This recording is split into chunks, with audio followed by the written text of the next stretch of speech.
Narcissus stood by the shimmering pool, his heart racing with an intoxicating mix of curiosity and admiration. The water mirrored the vibrant colors of the world around him, but it was not the colors that captivated him, it was the face reflected back at him. This was not just any face, it was his own. With each gentle ripple, the image shimmered, pulling him in deeper, wrapping him in an enchanting spell that would change everything. In mythology, Narcissus is not just a beautiful young man, he is a symbol of the struggles between beauty, vanity, and self-love. His story resonates across ages, touching on the fragile balance of how we see ourselves and how we seek validation from others. This tale, like so many others in ancient lore, is layered with meanings and emotions that cut to the heart of what it means to be human. From the moment Narcissus laid eyes on his reflection, he was captivated. His skin glowed with the light of the sun, and his hair danced in the gentle breeze like strands of gold. But it wasn't just his appearance that held him in thrall, it was the realization that no one had ever looked at him with the same wonder. The beauty he saw was unlike anything else, and it felt like a warm embrace that wrapped around his heart. Yet, therein lay the first whisper of tragedy. This adoration was aimed not at another, but at himself. The themes of beauty and vanity are woven throughout Narcissus' story. He had been blessed with physical perfection, a gift that drew people to him. Friends admired him, and strangers marveled at his presence. Yet, he remained blind to their admiration, lost in the dazzling light of his own reflection. He didn't notice Echo, the nymph who loved him with a heart full of hope. Instead, he stood before the water, gazing into the depths of his own eyes, completely unaware of the love that surrounded him. Narcissus' journey paints a poignant picture of how beauty can be both a gift and a curse. While he basked in the glow of his appearance, there was an emptiness that echoed within him, a longing for connection that he didn't recognize. Beauty, as he discovered, could be isolating. It built walls around him, creating a world where admiration came easily, but true love remained elusive. He could charm hearts with a smile, yet he was unable to forge real bonds with those who cared for him. As time passed, Narcissus found himself trapped in a cycle of admiration and loneliness. The deeper he gazed into the pool, the more he fell in love with his own image. This infatuation, intoxicating at first, began to twist and warp into something darker. He was enchanted, but at what cost? In this moment of self-admiration, he became a prisoner of his own desire, lost in a maze of reflection that offered no way out. The theme of self-love emerges powerfully in Narcissus' tale, but it is fraught with complexity. Self-love can be a beautiful thing, a celebration of who we are and a recognition of our worth. But for Narcissus, this love morphed into something toxic. It was a selfish love, one that rejected everything outside of himself. He was blind to the pain he caused to others, particularly to Echo, who watched from the shadows, her heart breaking as he turned away. The reflection that Narcissus saw was not just an image, it was a representation of his deepest desires and fears. In loving himself so completely, he ignored the world around him, losing touch with the beauty of relationships, the warmth of friendship, and the tenderness of love. His heart ached with a yearning that he could not articulate, trapped in a dance of vanity that led him further away from the happiness he sought. As the story unfolds, it becomes clear that Narcissus is not just a tale about a beautiful youth, it is a poignant reminder of the perils of unchecked vanity. The water that enchanted him became a mirror not only of his beauty but also of his flaws. The more he gazed, the more he lost sight of the life waiting just beyond the water's edge. His world shrank, and in his quest for self-love, he lost the very essence of what it means to be human. The heart-wrenching truth is that while Narcissus was trapped in the allure of his own reflection, he failed to realize the deep connections he could have nurtured. Love does not only dwell in admiration, but flourishes in vulnerability, acceptance, and kindness. Echo's silent pleas fell on deaf ears, her love unreturned and ultimately lost. In Narcissus' world of isolation, beauty became a haunting specter that would ultimately lead to his downfall. With every passing day, the pool remained his only companion, reflecting a beauty that became increasingly superficial. The water, once a symbol of clarity and truth, became a deceptive surface, obscuring the depth of his own soul. Narcissus stood on the brink of discovery yet remained blind to the reality that awaited him. The realization that true beauty lies not in the eyes of the beholder, but in the love and connections we build with others. This myth serves as a timeless reminder of the delicate balance between self-love and vanity. Narcissus' story evokes a deep sense of empathy, urging us to reflect on our relationships and the beauty that exists beyond our own reflection. In the end, it is a tale of longing, a longing not just for beauty but for connection, understanding, and the profound joy that comes from loving and being loved in return. The tragedy of Narcissus lies not only in his fate but in the reminder that self-love, when taken to the extreme, can blind us to the very things that give our lives meaning. In a quiet corner of ancient Greece, where flowers bloomed in a riot of colors and the sun bathed the land in warmth, a child was born whose beauty would become legendary.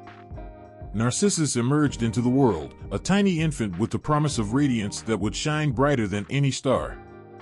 His mother, Liriope, a nymph known for her enchanting beauty, gazed upon her son with a heart filled with love and wonder. Beside her stood Cephissus, the river god, who cherished his family with a fierce devotion. From the very moment of his birth, it was clear that Narcissus was destined for greatness. His eyes sparkled like the sky, and his skin glowed with a warmth that mirrored the sun's rays. Liriope held him close, her heart swelling with pride as she whispered sweet promises of love and protection. She felt an unexplainable connection to her son, as if he were a reflection of all the beauty she held within herself. As Narcissus grew, so did the whispers of his extraordinary beauty. Villagers would stop and stare, captivated by the child who seemed to carry the light of the heavens within him. His laughter danced on the breeze, drawing people from near and far. Children would play with him, yet they often felt small beside his radiant presence. The nymphs of the forest, too, would watch in awe, their hearts fluttering like leaves caught in the wind. He was a living reminder of all that was beautiful in the world, and the air around him was always filled with an electric sense of magic. However, with beauty came attention, and with attention came envy. As Narcissus reached his early years, it became evident that he was no ordinary child. At gatherings, everyone turned to see him, and as he ran through the fields, flowers seemed to bloom in his wake. Birds sang sweeter melodies, and the very earth rejoiced at his presence. But Liriope began to worry. She had heard a prophecy that one day her son would grow to be so beautiful that he would attract the love of many. Yet, if he never came to know love, he would face a tragic fate. Determined to protect her son, Liriope sought guidance from the wise seer Tiresias. When she asked if Narcissus would find happiness, Tiresias gazed into the distance, his expression grave.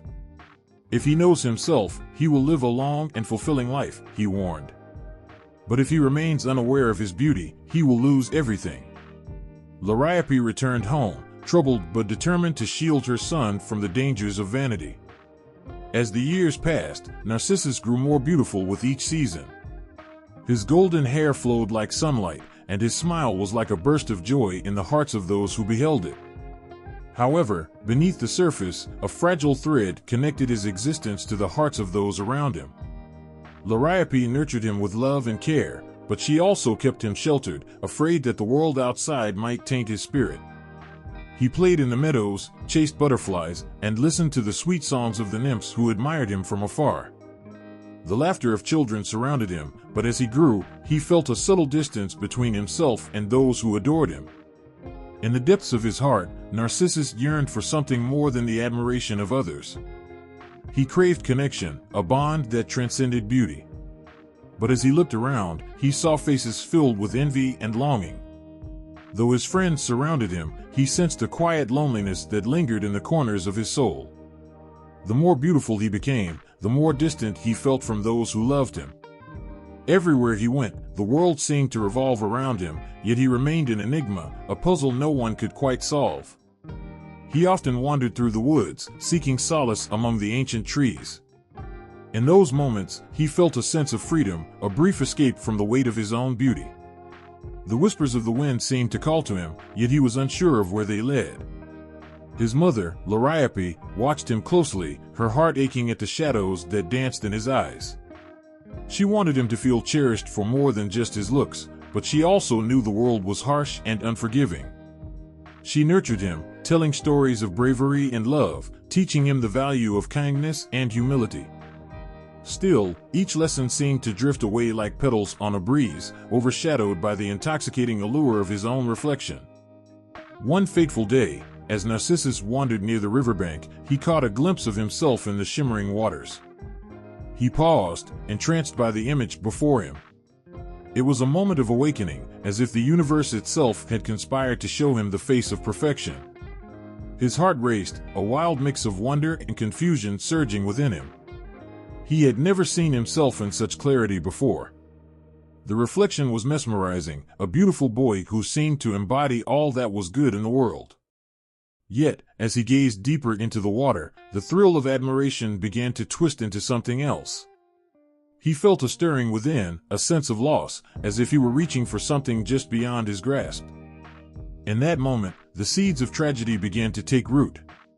The beautiful boy he saw was not just a reflection, it was a glimpse of his destiny, a fate intertwined with longing, love, and inevitable heartbreak. With every passing day, Narcissus grew more aware of the power his beauty held over others. The admiration of the nymphs, the whispers of love in the air, began to shape his understanding of himself. Yet, this realization came at a cost. As Narcissus learned to embrace the admiration that surrounded him, he also became increasingly distant from the very people who cherished him. They adored him for his looks, but could they ever see beyond the surface? In the heart of Narcissus, there lingered a deep ache for connection, a longing to be loved not for his appearance, but for the person he was within. But every time he looked in the mirror, he was confronted by the face that captivated so many. With each reflection, he felt the distance grow, a chasm between him and those who adored him. While beauty shone brightly around him, it cast long shadows over his heart. As Narcissus continued to blossom into a figure of stunning beauty, the world around him began to change. The adoration he received was intoxicating, yet it became increasingly evident that this love was laced with envy and longing. People wanted to possess him, to be near him, yet few could truly understand the depths of his soul. He was surrounded by admiration, yet there lingered an invisible barrier, separating him from the love he so deeply desired.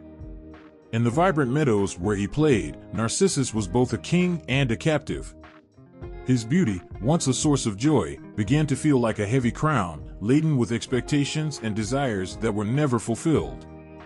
As the laughter of his childhood faded, replaced by a haunting silence, the beauty that once sparkled now felt like a distant star, shining brightly yet forever out of reach. The story of Narcissus begins with love and beauty, yet it unfolds into a tapestry of longing, isolation, and the quest for connection. As he stood at the edge of the river, gazing into the depths of his reflection, he was unaware that this moment would mark the beginning of a journey that would change everything. The boy who was born of beauty would soon find himself trapped in a web of his own making, searching for love in a world that seemed both enchanting and cruel. As whispers of Narcissus' beauty spread through the land like wildfire, a shadow loomed over his family. The nymph Liriope, his mother, could feel the weight of an ancient prophecy pressing down upon her heart. One fateful day, she decided to seek the wisdom of the oracle at Delphi, a place where the future danced on the lips of the gods. With her heart pounding and uncertainty swirling in her mind, she approached the sacred site, the air thick with anticipation. As Liriope stood before the oracle, she felt the earth tremble beneath her feet. The atmosphere was electric, charged with the knowledge of ages past. The oracle's voice, ethereal and haunting, echoed through the chambers like a ghostly whisper, revealing the fate that awaited her beloved son. "Your child, Narcissus," she intoned, "is blessed with unparalleled beauty. Yet, beware, for if he knows himself, he will live; if he does not, he shall perish." These words struck Liriope like a thunderbolt, sending chills through her spine. A prophecy so stark, so profound, filled her heart with a sense of foreboding. She left the oracle with a heavy heart, burdened by the knowledge that her son was destined for a life that could lead to both great joy and tragic sorrow. How could such beauty be intertwined with such peril? The thought swirled like a tempest within her, and she clutched her son tightly, determined to protect him from a fate she couldn't fully understand. Upon returning home, Liriope shared the prophecy with Cephissus, the river god and Narcissus' father. As they sat by the riverbank, watching the water flow gently past, their hearts were heavy with the weight of the future. Cephissus' brow furrowed with concern, and he held Liriope's hands, grounding her in a moment of shared fear. "We must guide him," he said, his voice steady but laced with worry. "He is a child of beauty, but he must also learn the value of love and connection." As Narcissus blossomed into adolescence, his beauty became a source of awe for everyone around him. Villagers spoke in hushed tones about the young man with golden hair and striking eyes. Yet, behind the admiration lay an undercurrent of envy and desire. People would gather to catch a glimpse of him, their hearts racing at the sight of his radiant smile. But with every look, whispers of the prophecy also lingered in the air, casting a shadow over their admiration. Liriope's heart ached each time she saw her son basking in the glow of attention. She could sense the longing in his eyes, the search for something deeper than fleeting admiration. Yet, she feared that the more he was adored for his beauty, the more he would lose touch with the essence of who he truly was. In her heart, she held on to the hope that Narcissus would learn to appreciate the love that surrounded him, that he would find fulfillment in connections rather than reflections. The village community had their own reactions to the prophecy. Some dismissed it as mere myth, a tale to scare children and remind them of the dangers of vanity. Others, however, felt the weight of Liriope's words. They watched Narcissus with a mix of admiration and apprehension. They wanted to believe in the beauty of the boy, but they also feared the darkness that the prophecy hinted at. Would he ever truly know love, or would he be destined to live in a world where he was forever alone? As Narcissus grew, he began to sense the tension surrounding him. The loving gazes of his friends and family were sometimes clouded by jealousy, and he felt the unspoken weight of their expectations. In quiet moments, he pondered the oracle's words. What did it mean to know oneself?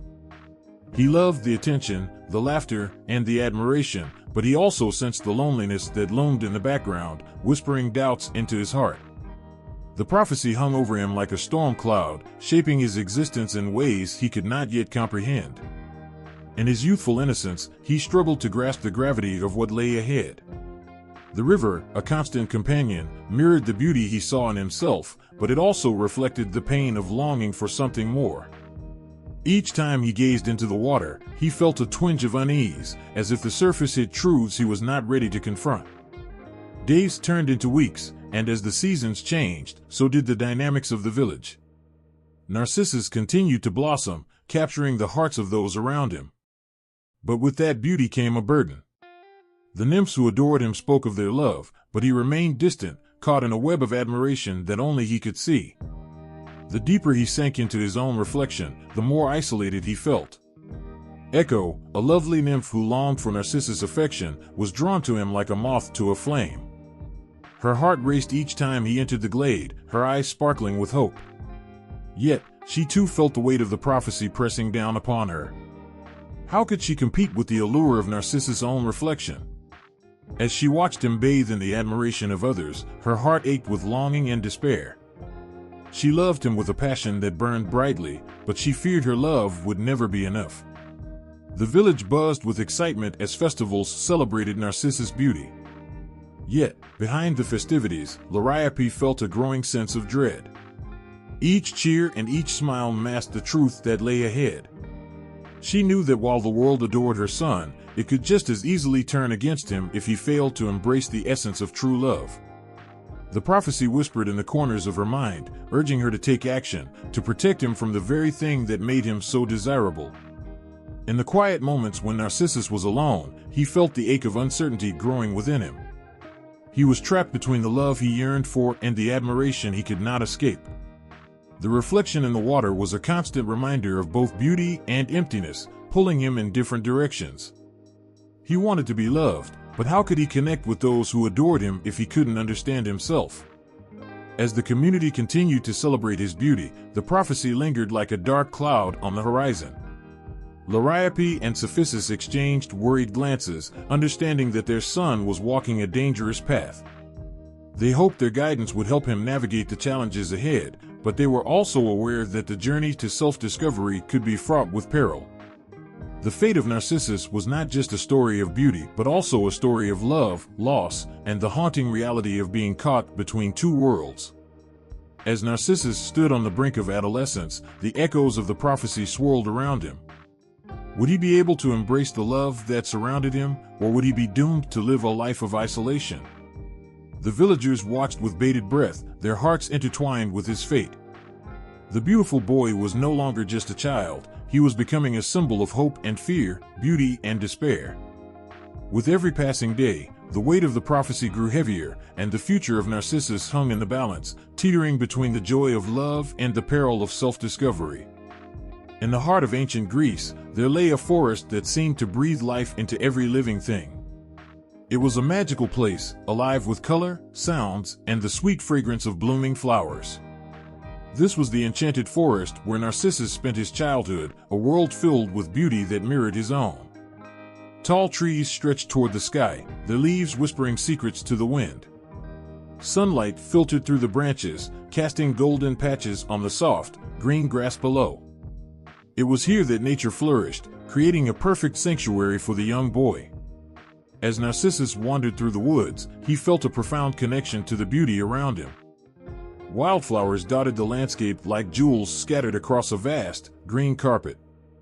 Bright yellows, deep blues, and vibrant reds danced in the breeze, inviting the boy to explore. The air was thick with the sweetness of blooming blossoms, wrapping around him like a warm embrace. Every step he took felt like a gentle caress from the earth itself. The forest was alive with sounds that sang to his heart. Birds chirped melodious tunes, filling the air with music that made his spirit soar. The gentle rustling of leaves created a soothing symphony, as if the trees were sharing their wisdom with him. In the distance, the playful babbling of a crystal-clear stream could be heard, inviting him to draw closer. As he approached, he marveled at the way the water sparkled under the sunlight, creating tiny rainbows that danced upon its surface. Everywhere he looked, there were signs of magic woven into the very fabric of the forest. Mysterious glades beckoned with their beauty, while the shadows cast by the trees danced playfully on the ground. Sometimes, Narcissus would catch a glimpse of elusive creatures flitting between the trees, fairies with gossamer wings, their laughter ringing like delicate bells. They seemed to shimmer in and out of sight, leaving behind a trail of shimmering dust that hung in the air, making it feel like the forest was alive with enchanting possibilities. Narcissus loved to lie on the soft grass and gaze up at the sky, where clouds drifted lazily by, taking on shapes that sparked his imagination. He would watch as the sunlight painted the leaves a brilliant shade of green, transforming the forest into a kaleidoscope of colors. In those quiet moments, he felt a sense of peace that filled his heart, a connection to something greater than himself. The forest was a sanctuary, a place where he could be free and express his true self, away from the expectations of the world. Yet, despite the beauty surrounding him, there was an undercurrent of loneliness that tugged at his heart. He saw the joy in the playful creatures of the forest, but he often wished for companionship to share in the wonders of his enchanted home. He would call out to the birds, hoping they might respond with a song that could ease the emptiness he felt deep inside. The laughter of the fairies seemed to mock his solitude, echoing through the trees as if they held a secret he could not grasp. The changing seasons brought a new magic to the forest, as each brought its own unique charm. In spring, blossoms burst forth in a riot of colors, painting the trees and the ground in a breathtaking display. Summer enveloped the forest in warmth, turning it into a vibrant paradise filled with life. Autumn arrived like a painter with a palette of fiery colors, transforming the leaves into shades of red, orange, and gold. Each season whispered its secrets to Narcissus, teaching him the beauty of change and the cycles of life. The deeper he wandered into the forest, the more he discovered its hidden wonders. He found secluded clearings where the sunbeams fell like liquid gold, creating spots of warmth amid the cool shade. There were ancient trees with gnarled roots that twisted like the fingers of time, their trunks thick with stories that had witnessed the passage of countless years. He often pressed his hand against their bark, feeling the pulse of life beneath the surface, as if they were alive and aware of his presence. Yet, even in this enchanting sanctuary, a sense of unease lingered like a shadow. Narcissus could feel the weight of the prophecy that hung over him, intertwining with the very air he breathed. The forest, while magical, was not a place of pure joy. It was a place of contrasts, where beauty and pain existed side by side. Each time he caught a glimpse of his own reflection in the still waters of the stream, the image staring back at him felt like a reminder of both his gift and his curse. Narcissus would often seek refuge by the water, where he could lose himself in the soft ripples. As he sat by the bank, he would throw pebbles into the stream, watching the water splash and ripple, creating waves that danced like his emotions. It was in those moments of solitude that he felt the forest wrap around him like a comforting blanket, shielding him from the confusion swirling in his heart. The whispers of the wind seemed to echo his thoughts, urging him to find his place in a world that was as beautiful as it was complicated. The forest creatures were his friends, although they couldn't fill the void of companionship he longed for. They would scurry around him, playing games of hide and seek among the ferns and bushes. Squirrels chattered in the treetops, while rabbits peeked out from their burrows, watching the boy with curious eyes. They, too, were captivated by his beauty, but their admiration was instinctual, not clouded by envy or desire. In their innocent hearts, they knew the boy belonged to the forest, just as they did. Yet, as time went on, Narcissus felt the weight of his beauty beginning to shift the dynamic around him. The once familiar laughter of his friends turned to whispers when he approached. He could sense their envy growing, like an uninvited guest at a joyous celebration. The enchantment of the forest was tainted by the realization that his beauty, once a source of joy, had become a barrier, keeping him from forming the deep connections he so desperately craved. In the quiet moments when the forest was still, Narcissus would sit and listen. He listened to the stories told by the leaves rustling in the wind and the murmurs of the stream flowing past. He sought solace in the very essence of nature that surrounded him, yearning to find peace in a world that seemed to revolve around the reflection of his own beauty. The forest, once a place of pure joy, began to echo his feelings of longing and solitude. As the sun set, casting a golden glow over the treetops, Narcissus felt the weight of the forest pressing against him. It was a bittersweet feeling, knowing he belonged to a world so full of wonder yet felt so alone. The shadows lengthened, and with them came the knowledge that he must find a way to navigate the beauty that surrounded him without losing himself in the depths of vanity. With each passing day in the enchanted forest, Narcissus discovered more about the world around him and the complexities of his own heart. The beauty of nature mirrored the beauty within him, yet it also reminded him of the loneliness that accompanied it. As he grew and changed, so too did the forest, teaching him the importance of embracing not just the beauty that dazzled the eye, but also the love and connection that nourished the soul. The enchanted forest held its secrets close, intertwining the fates of all who wandered within, and as Narcissus navigated its magical embrace, he began to understand that true beauty is not just seen but felt. As the sun rose over the enchanted forest, Narcissus blossomed into a young man, his beauty growing with each passing day. The golden rays of light kissed his flawless skin, and his hair shimmered like spun gold in the sunlight. He was no longer just a child wandering through the woods. He had become a vision of youthful perfection, captivating the hearts of everyone who laid eyes on him. But with this beauty came a heaviness that began to settle in his chest, a sense of isolation that followed him like a shadow. In his adolescence, Narcissus found himself at the center of attention. His peers admired him, their gazes filled with awe and longing. Yet, beneath their admiration lay a tide of jealousy that surged whenever he entered a room. Friends became rivals, and every smile held an edge of competition. It was an unspoken game, one he had never asked to play. The laughter that once filled the air became strained, and the innocence of friendship began to twist into something darker. At times, Narcissus craved connection, yearning for the kind of companionship that was built on love and understanding.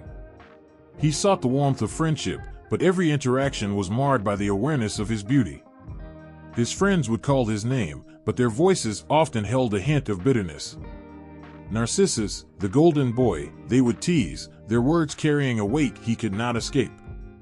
They were supposed to be friends, but instead, he felt like a trophy, something to be admired but never truly known. The woods that had once been his refuge began to feel like a prison. The laughter of the forest creatures, once a comforting backdrop, now felt like a reminder of his loneliness. He would often sit by the stream, his reflection staring back at him with an expression that mirrored the conflict in his heart. The water was a perfect mirror, showing him a beautiful face that seemed to mock him. Who was he really? Behind the flawless exterior, he felt lost, unable to reconcile his beauty with the emptiness he felt inside. One day, while wandering deeper into the forest, he stumbled upon a group of nymphs. They were playful and full of life, their laughter ringing like sweet music through the trees. At first, he was drawn to their joy, but as they caught sight of him, their eyes sparkled with admiration mixed with envy. Narcissus joined them, hoping to experience the carefree spirit of youth. But every compliment felt hollow, each laugh overshadowed by the unspoken rivalry that hung in the air. "Look at him, so perfect," one nymph whispered, her voice barely masking the bitterness. "He doesn't even know what it's like to feel ordinary." Her words cut through the laughter, leaving a lingering silence that hung between them. Narcissus felt the weight of her jealousy, as if it wrapped around him like a chain, holding him back from the joy he longed to feel. He tried to push the thoughts aside, focusing instead on the beauty of the moment. The nymphs danced, their bodies swirling in a mesmerizing display of grace. He joined in, hoping to lose himself in the rhythm of their movement. For a brief moment, he felt free, the joy of their laughter wrapping around him like a warm embrace. But even in that fleeting happiness, he couldn't shake the feeling that he was an outsider looking in, a beautiful stranger in a world where true connection seemed just out of reach. As time went on, Narcissus became aware of the impact his presence had on those around him. The girls swooned, their hearts racing at the mere sight of him. They would weave flowers into their hair, hoping to catch his eye, but their affections often felt superficial. He longed for a love that went beyond appearances, a connection that could fill the void in his heart. Yet, with every admiring glance, he felt the distance grow, like a chasm between him and those who admired him. The boys in the village, too, felt the weight of Narcissus' beauty. Some became his friends, eager to bask in his glow, while others resented him, their jealousy flaring like a wildfire. There were whispered conversations behind his back, snickers that echoed in the corners. "He's nothing but a pretty face," one would say, but deep down, they knew there was more to him. The resentment festered, turning camaraderie into rivalry, leaving Narcissus feeling like an unwitting pawn in a game he never wanted to play. Despite the turmoil, there were moments of kindness that pierced through the darkness. A young girl named Echo, with a heart full of love, admired him from afar. She was drawn to his spirit, the way he moved with grace and warmth. Yet, every time she tried to speak to him, her voice would falter, lost in the admiration she felt. Echo had a unique gift, she could only repeat the last words spoken to her. It became a bittersweet echo, amplifying her feelings without allowing her to express them fully. Narcissus sensed her longing, a connection that felt different from the others. Whenever he turned to her, her cheeks would flush, and her eyes would shine with a mix of hope and fear. He saw the sincerity in her gaze, a glimpse of the love he had been searching for. But just as he felt drawn to her, he also felt the weight of his own confusion. How could he accept love when he was unsure of himself? The connection he felt with Echo became both a comfort and a torment, leaving him caught in a web of emotions he struggled to understand. As the seasons changed, so did the atmosphere around Narcissus. He felt the expectations of his peers pressing down on him like a heavy cloak. They watched his every move, their eyes tracking his laughter and his glances. He could feel the tension building, the subtle shifts in the air that warned him of the jealousy lurking just beneath the surface. Each day felt like a performance, and he longed for the day when he could simply be himself, free from the weight of their admiration. One evening, as the sun dipped below the horizon, Narcissus found himself standing at the edge of a glade. The light was soft, wrapping around him like a gentle embrace. He watched as the forest transformed, shadows lengthening and colors deepening. It was a moment of stillness, a chance to breathe. He took a step forward, his heart racing with the desire to escape the pressures of the world. As he stood there, lost in thought, he felt the ground shift beneath him, a reminder that life was constantly moving. The beauty of the forest reflected in his eyes, yet the loneliness within him echoed loudly. With a sigh, he closed his eyes, wishing to connect with the world around him, to feel the love he so desperately desired. The whispers of the trees surrounded him, and for a moment, he allowed himself to imagine a life where he could truly be free. But freedom felt like a distant dream, one that was tainted by the reality of his situation. Each day, the beauty that drew others to him became a barrier, isolating him from the friendships he yearned for. Narcissus knew he was blessed, but in that blessing lay a bittersweet truth. The admiration he received was tinged with a longing for something deeper, something that remained just out of reach. In the heart of the enchanted forest, Narcissus was a young man caught between beauty and loneliness. His relationships with peers were complicated by jealousy and rivalry, their admiration often feeling like a double-edged sword. In the midst of the chaos, he longed for genuine connection, for the warmth of love that transcended mere appearance. The world saw him as a beautiful enigma, but within, he felt like a stranger, lost in the echo of his own reflection. In ancient Greece, beauty was more than just skin deep, it was woven into the very fabric of life and culture. It held immense power and influence, shaping how people perceived themselves and each other. Beauty was celebrated in every aspect of life, from art and architecture to poetry and philosophy. It was the ideal, a guiding light that illuminated the path toward virtue and excellence. In this vibrant world, the allure of youth and physical perfection was not only admired but revered, creating a powerful foundation for relationships and social standing. The Greeks believed that beauty represented harmony and order. Their art, with its graceful sculptures and intricate pottery, reflected this belief, depicting the human form in ways that celebrated its elegance. Statues of gods and goddesses stood proudly in temples, their perfect proportions and serene expressions capturing the essence of divine beauty. People were drawn to these images, feeling a sense of awe as they admired the idealized forms that seemed to transcend the ordinary. Beauty became a language of its own, a way to communicate the highest ideals of human existence. For young men like Narcissus, physical beauty was tied to their identity. The admiration they received shaped their lives and influenced their aspirations. A handsome face and a strong physique were considered blessings, gifts that brought honor to families and communities. Young men were often encouraged to cultivate their appearance, training their bodies to achieve perfection. The gymnasium was a place where boys transformed into men, honing not only their physical prowess but also their social status. Every competition and athletic event was a chance to display their beauty and strength, earning respect and admiration from peers and mentors alike. Yet, behind this celebration of beauty lay an undercurrent of pressure. The expectations were immense, with youth being fleeting and beauty ultimately transient. As boys became men, they faced the reality that the admiration they enjoyed could fade as swiftly as it had arrived. The fear of losing their beauty haunted many, leading them to chase the illusion of eternal youth. This relentless pursuit sometimes turned into an obsession, distorting the way they viewed themselves and their worth in a society that valued physical appearance above all else. Philosophers of the time engaged deeply with the concept of beauty, examining its role in human life.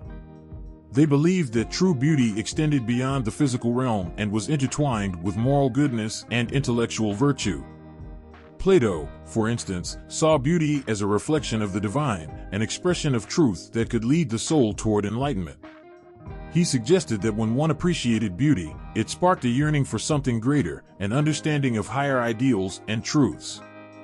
Aristotle took a different approach, considering beauty to be a quality that brought pleasure to the senses. He emphasized the importance of proportion and harmony in both art and nature. To him, beauty was not just an aesthetic experience, but a catalyst for emotion, stirring feelings of joy and inspiration. The Greeks believed that the appreciation of beauty enriched the human experience, encouraging people to seek out what was lovely in their surroundings and in themselves. In a society that valued beauty so profoundly, the consequences for those who fell short of the ideal were often harsh. Individuals who did not conform to the standards of physical perfection could feel the weight of social rejection, leading to feelings of inadequacy and despair. For young men like Narcissus, who were blessed with extraordinary beauty, the pressure to maintain that image could become overwhelming. They were thrust into a spotlight that illuminated not only their strengths but also their vulnerabilities. The culture of beauty also affected women in profound ways. They were often idealized in art and poetry, celebrated for their grace and elegance.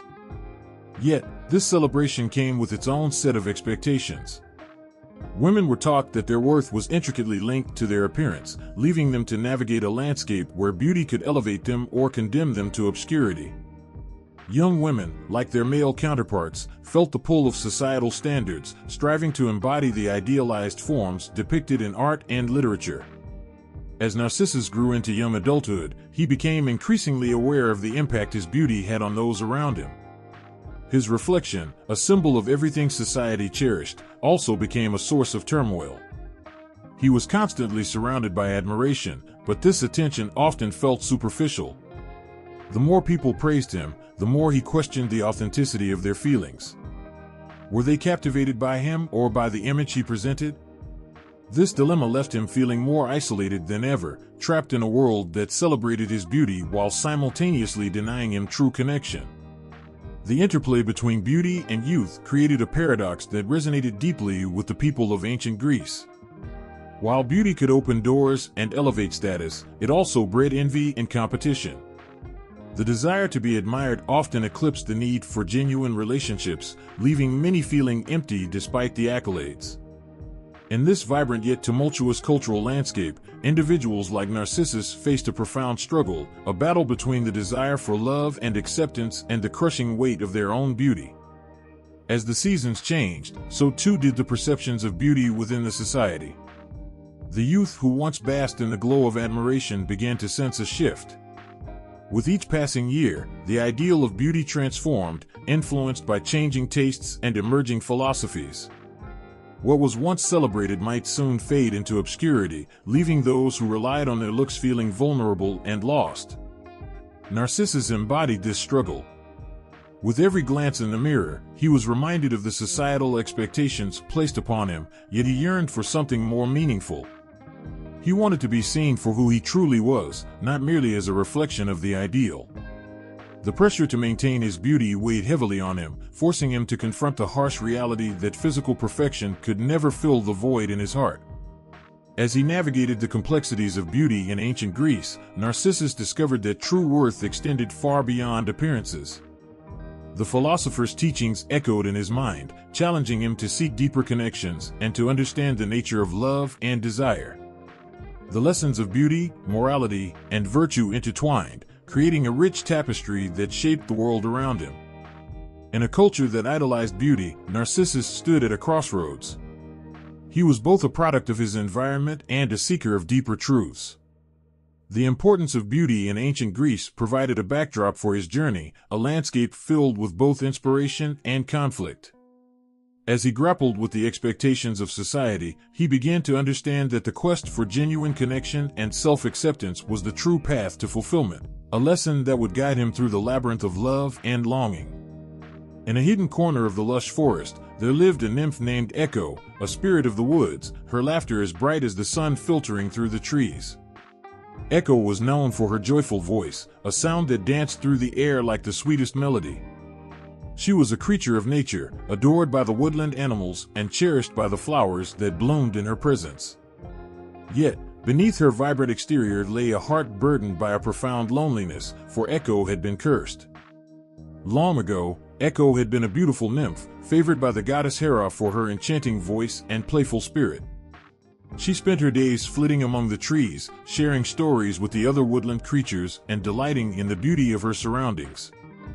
But Hera's wrath fell upon her when she learned that Echo had distracted her from Zeus, the king of the gods. Angered, Hera punished Echo, taking away her ability to speak freely.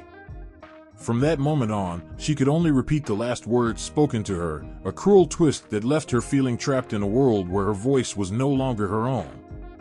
Despite her curse, Echo remained bright and kind, filling the forest with her laughter and mirth. She yearned for companionship, longing to share her thoughts and feelings with someone who could understand her. The curse weighed heavily on her heart, leaving her to grapple with the loneliness that shadowed her every step. She watched as other nymphs found love and joy, their laughter mingling with the rustling leaves, while she was left to echo their words without truly engaging in conversation. One fateful day, as she wandered through the heart of the forest, Echo stumbled upon a clearing bathed in sunlight. It was a breathtaking sight, a serene place where flowers bloomed in vibrant colors, and the air was filled with the sweet scent of nature. Drawn in by the beauty around her, Echo felt a spark of hope. Perhaps today would be different. Perhaps she would find someone who could see beyond her curse and appreciate the spirit she held within. As she ventured deeper into the clearing, her heart raced. She could hear laughter in the distance, a sound so pure and joyful that it made her feel alive. Curious, she moved closer, her heart pounding with anticipation. And then she saw him, Narcissus, the stunning young man whose beauty had captivated everyone in the forest. He stood by the edge of a crystal-clear stream, the sunlight glinting off his golden hair and illuminating his flawless skin. In that moment, time seemed to stand still as Echo's breath caught in her throat. Narcissus was lost in his own reflection, gazing at the face that seemed to be carved by the gods themselves. Echo's heart soared and sank all at once. Here was a being of unmatched beauty, and yet, the way he looked at himself filled her with a sense of dread. How could she, cursed and unable to express her true feelings, reach out to someone like him? Her heart ached as she took a step forward, her own desire clashing with the reality of her limitations. As she approached, the sound of her footsteps disturbed the tranquil water, causing Narcissus to turn. For a brief moment, their eyes met, and the world around them faded into nothingness. It was as if the forest itself held its breath, watching this fragile encounter unfold. Echo felt an electric connection, a bond that transcended words. She wanted to speak, to tell him how beautiful he was, to share the wonder she felt in his presence, but the curse held her captive. "Who's there?" Narcissus called, his voice smooth and melodious. It rang out like a soft psalm in the stillness of the glade. Echo felt the weight of his gaze, the intensity of his beauty leaving her speechless. She could only echo his words, repeating softly, "Who's there?" The words hung in the air between them, echoing the longing in her heart. Narcissus's brow furrowed in confusion as he searched the clearing for the source of the voice. As he looked around, Echo took a step closer, hoping to convey her feelings through her eyes. "Who's there?" she repeated, her voice trembling with the weight of unspoken emotions. Narcissus's expression shifted from confusion to curiosity, but there was a flicker of impatience as well. "Show yourself," he demanded, his voice rich with a mix of allure and frustration. In that moment, Echo realized the depth of her longing. She wanted to be seen not just for her beauty but for her spirit. But how could she express that when her very words betrayed her? She felt tears welling in her eyes, the pain of her curse piercing her heart like a thorn. She had always been a creature of joy, yet here she stood, shackled by the very voice that once brought happiness to the forest. Drawing courage from her sorrow, she took another step forward, allowing the sunlight to bathe her in its warmth. "Show yourself." Narcissus called again, his tone more demanding. Echo repeated his words once more, her heart breaking as she sensed his frustration. It was a moment that could have been filled with beauty and connection, yet her curse transformed it into a painful reminder of her isolation. Narcissus, still captivated by his reflection, turned away from her and returned to the water's edge, leaving Echo in a whirlwind of emotions. Her heart ached at the sight of him, a beautiful being so near yet so far. She felt an overwhelming wave of sadness wash over her, drowning her in the knowledge that she could never truly reach him, never express the depth of her admiration. With a heavy heart, she stepped back into the shadows of the forest, tears streaming down her cheeks. The sunlight that once felt warm and inviting now felt like a cruel reminder of what she could never have. She longed to share her soul with Narcissus, to tell him that beauty was not just about appearances, but also about the heart and spirit within. But the curse silenced her, leaving her to wander the woods, her heart echoing with the unfulfilled desires that would forever remain unspoken. In that moment, Echo became aware of her own loneliness in a way she had never experienced before. The beauty of Narcissus only heightened her sense of despair, reminding her of all the connections she could never form. She had spent her life echoing the words of others, but now she understood the painful truth. There was no one who could truly hear her, no one who could appreciate the beauty of her spirit. And so, as she retreated into the depths of the forest, Echo carried the weight of unspoken love for Narcissus within her heart. The enchanting nymph, bound by her curse, became a silent observer of beauty, forever longing for a connection that seemed eternally out of reach. She would continue to drift through the woods, echoing the words of others while yearning for a voice of her own, a voice that could finally express the depth of her feelings and the longing for true love. The moment Echo laid eyes on Narcissus, her heart began to race, and a fire ignited within her. It was as if the entire forest had vanished, leaving only the two of them in a world painted with sunlight and longing. Every feature of Narcissus captivated her. His golden hair glimmered in the light, his skin flawless, and his eyes sparkled like the stars. He was a living piece of art, the embodiment of beauty that made her breath hitch in her throat. The very sight of him left her mesmerized, drawing her closer like a moth to a flame, and with each heartbeat, her infatuation blossomed. As days turned into weeks, Echo found herself unable to shake the image of Narcissus from her mind. She would wander through the forest, her thoughts consumed by him, replaying their brief encounter in her heart. Every rustle of leaves or whisper of the wind reminded her of his voice, and every flower she saw seemed to mirror the beauty she found in him. The colors of the forest became more vibrant, the sounds more enchanting, all reflecting the overwhelming feelings swelling within her. She felt alive, yet trapped by the limitations of her curse, caught in a whirlwind of emotions that spun faster than she could control. Echo's love for Narcissus grew into a quiet obsession. She would often find herself lingering in the clearing where they first met, hoping to catch a glimpse of him again. She would watch from the shadows as he admired his reflection in the stream, enchanted by the sight of him. The way he gazed at himself with such admiration filled her with both joy and sorrow. How could someone so beautiful be so unaware of the hearts he captivated? She wanted to tell him, to shout it from the treetops, that he was not just a pretty face, but a being worthy of love and admiration. Every time she caught sight of him, her heart fluttered with joy, but as soon as he turned away, a cold shadow fell over her. The isolation of her curse wrapped around her like a heavy cloak, weighing her down with despair. Echo longed to share her feelings, to let him know how deeply he affected her heart, but the words remained trapped inside her. All she could do was watch and echo his words, reflecting back his praises to himself without revealing the depth of her emotions. Each repeated phrase felt like a knife, cutting deeper into her soul, reminding her of the bond she could never fully share. Echo began to change in the wake of her infatuation. She became more introspective, the joy she once brought to the forest replaced by a haunting sadness.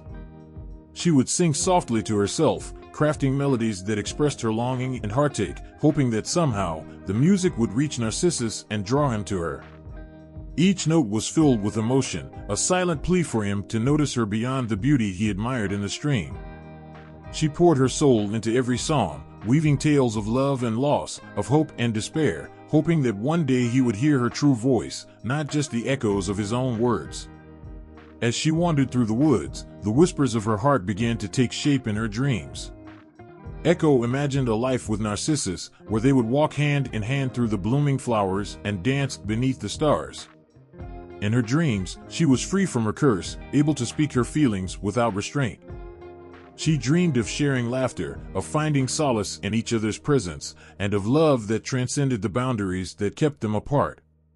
But the reality of her existence always pulled her back, reminding her of the loneliness that haunted her every step. The more she loved him, the more painful it became to be near him. It was as if her heart had become a fragile glass, beautiful yet easily shattered. The sight of Narcissus admiring himself, entranced by his own reflection, filled her with a bittersweet ache. She wanted to reach out and touch him, to show him that he was more than a pretty face in a stream. She wished he could see beyond the surface, to understand the depths of her affection that flowed like a river beneath her silent facade. As the days passed, Echo's infatuation morphed into something more profound. It became a longing that filled every corner of her heart, a yearning so intense it felt like a physical ache. Her love for Narcissus was not merely about his beauty, It was about the way he made her feel, alive, hopeful, and yet painfully aware of what she could never have. She longed for connection, for a bond that would intertwine their souls, but the curse loomed over her like a storm cloud, casting a shadow over her every thought. In her solitude, Echo sought solace in the beauty of the forest. She found peace among the rustling leaves and gentle streams, where the whispers of nature reminded her that life was still worth living, even amidst her heartache. Each day, she would gather flowers, weaving them into crowns and garlands, hoping that one day she could adorn Narcissus with the very beauty he admired so much. She dreamed of the moment when she could present him with the blossoms, the vibrant colors reflecting the love that bloomed within her. But with every passing day, the pain of her unrequited love grew heavier. The more she loved him, the more isolated she felt, caught in a cycle of longing that seemed endless. Echo had become a ghost in the forest, haunting the shadows, her heart echoing the emotions she could never express. It was a cruel irony that the very thing that brought her joy, her love for Narcissus, also brought her immense pain. She started to understand that beauty could be both a gift and a curse. While Narcissus basked in the adoration of the forest, she remained unseen, trapped in her echoing words. The enchantment of his beauty began to feel like a weight, pressing down on her heart, a constant reminder of the love that could never blossom. The beauty that had once filled her with joy now left her feeling hollow and heartbroken. In her quiet moments, Echo would sit beneath the trees, listening to the songs of the forest, allowing the melodies to wash over her. She poured her emotions into those songs, letting her heart speak through music. It became her only outlet, a way to express the love she held within her soul. And while she could never share her true feelings with Narcissus, the forest bore witness to her heartache, the whispers of her love carried on the breeze. As she sat in solitude, Echo couldn't help but wonder if Narcissus would ever recognize her presence, if he would ever feel the love that consumed her. The longing in her heart swelled with each passing day, a reminder that love, though beautiful, could also be the source of the deepest pain. And so, she continued to love him silently, the nymph enamored with the reflection of beauty, forever bound by her curse, hoping that one day, he might see beyond the surface and discover the love that echoed within her heart. The sun hung low in the sky, casting a golden hue over the forest, as Echo watched Narcissus from behind a cluster of trees. Her heart raced with hope, and she felt a flicker of courage spark within her. Today was the day she would reveal her feelings, the day she would step out of the shadows and show him the love that had consumed her.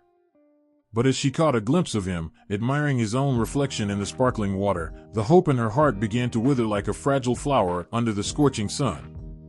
Narcissus stood there, oblivious to everything around him. His hair glistened in the sunlight, and his beauty radiated like a beacon. He was truly enchanting, but there was a darkness hidden beneath that beauty. It was a self-absorption that kept him trapped in a world where he was the only one who mattered. He admired himself with such fervor that it felt as if he couldn't see beyond his own image. In that moment, Echo felt a wave of sadness wash over her. How could someone so beautiful be so blind to the love that surrounded him? As she took a hesitant step forward, her heart pounding, she caught Narcissus' eye. For a brief moment, their gazes locked, and a glimmer of hope flickered within her. But before she could utter a word, he turned back to the water, lost in the depths of his own reflection. It was as if he had never even noticed her presence, as if she was nothing more than a whisper carried away by the wind. The pain that surged through Echo was sharp, like a dagger piercing her heart. How could he be so indifferent? Narcissus' rejection cut deeper than she could have imagined. He had no idea of the love that poured from her heart, nor did he seem to care. He laughed at his own reflection, admiring the contours of his face and the way the light danced on his skin. Echo felt as though she was invisible, trapped in a cage of longing and heartache. She wanted to scream, to shake him awake from his self-imposed slumber, but the words wouldn't come. Instead, she stood there, watching, as he continued to drown in his own vanity. In the following days, Echo's heart ached with every thought of him. She replayed their encounter over and over, the moment when their eyes met, and the moment that he turned away, leaving her standing in the shadows of her dreams. Each time she saw him, her heart twisted in anguish. The beauty that had once thrilled her now felt like a heavy burden, reminding her of her unfulfilled love. Narcissus, with his perfect skin and charming smile, became a constant reminder of everything she could never have. Echo began to understand that Narcissus was not just beautiful, he was also cruel. His arrogance shone like a blinding light, pushing away anyone who dared to approach him. He lived in a world where he was the star, and everyone else faded into the background. The forest echoed with his laughter, but it was tinged with a bitterness that left a sour taste in Echo's mouth. The more he reveled in his own beauty, the more she felt the sting of rejection. As she wandered through the woods, Echo couldn't help but reflect on her feelings for him. She thought of the moment she had watched him from afar, how he moved with an air of confidence that was intoxicating yet suffocating. Narcissus had an aura that drew people in, but his arrogance pushed them away. It was a dangerous balance, one that left Echo feeling as though she was dancing on the edge of a cliff, her heart yearning for a connection that would never come. Despite the pain, she found herself drawn to him time and again. Each encounter filled her with hope, only to be dashed against the rocks of his indifference. She longed to be the one who could see beyond his exterior, to show him that there was more to life than his own reflection. But every time she tried to step closer, he remained blind to her presence. The rejection cut deeper with each passing day, a wound that refused to heal. Narcissus wandered through the forest, surrounded by the admiration of all who gazed upon him. Yet, he seemed unaware of the beauty around him, the flowers that bloomed at his feet, the birds that sang in the trees, the gentle rustle of leaves. All he could see was himself, and in that singular focus, he missed the love that surrounded him. Echo felt a sense of despair wash over her as she realized that his beauty was both a gift and a curse.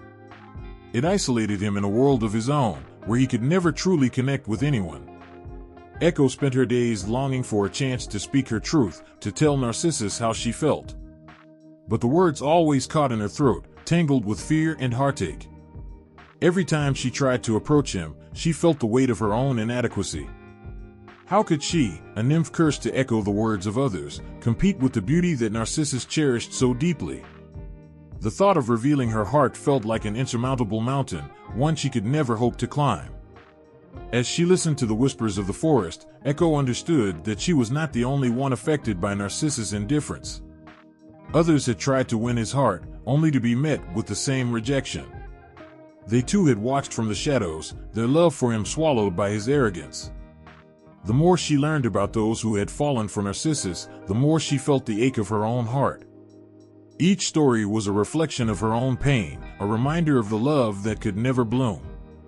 The forest became her sanctuary, a place where she could hide her heartache among the trees.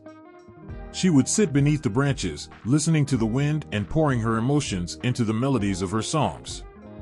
The notes filled the air with sorrow, echoing the depths of her love for Narcissus, a love that remained unacknowledged. She sang of longing, of beauty unrecognized, of a heart shattered by indifference. Each song was a prayer, a plea for him to notice her, to see her beyond the shadow of his own reflection. The more Echo sang, the more her heart began to break. She felt as if she was caught in a never-ending cycle of love and loss, where her feelings for Narcissus remained unrequited. It was a cruel twist of fate, a reminder that beauty could blind someone to the love that surrounded them.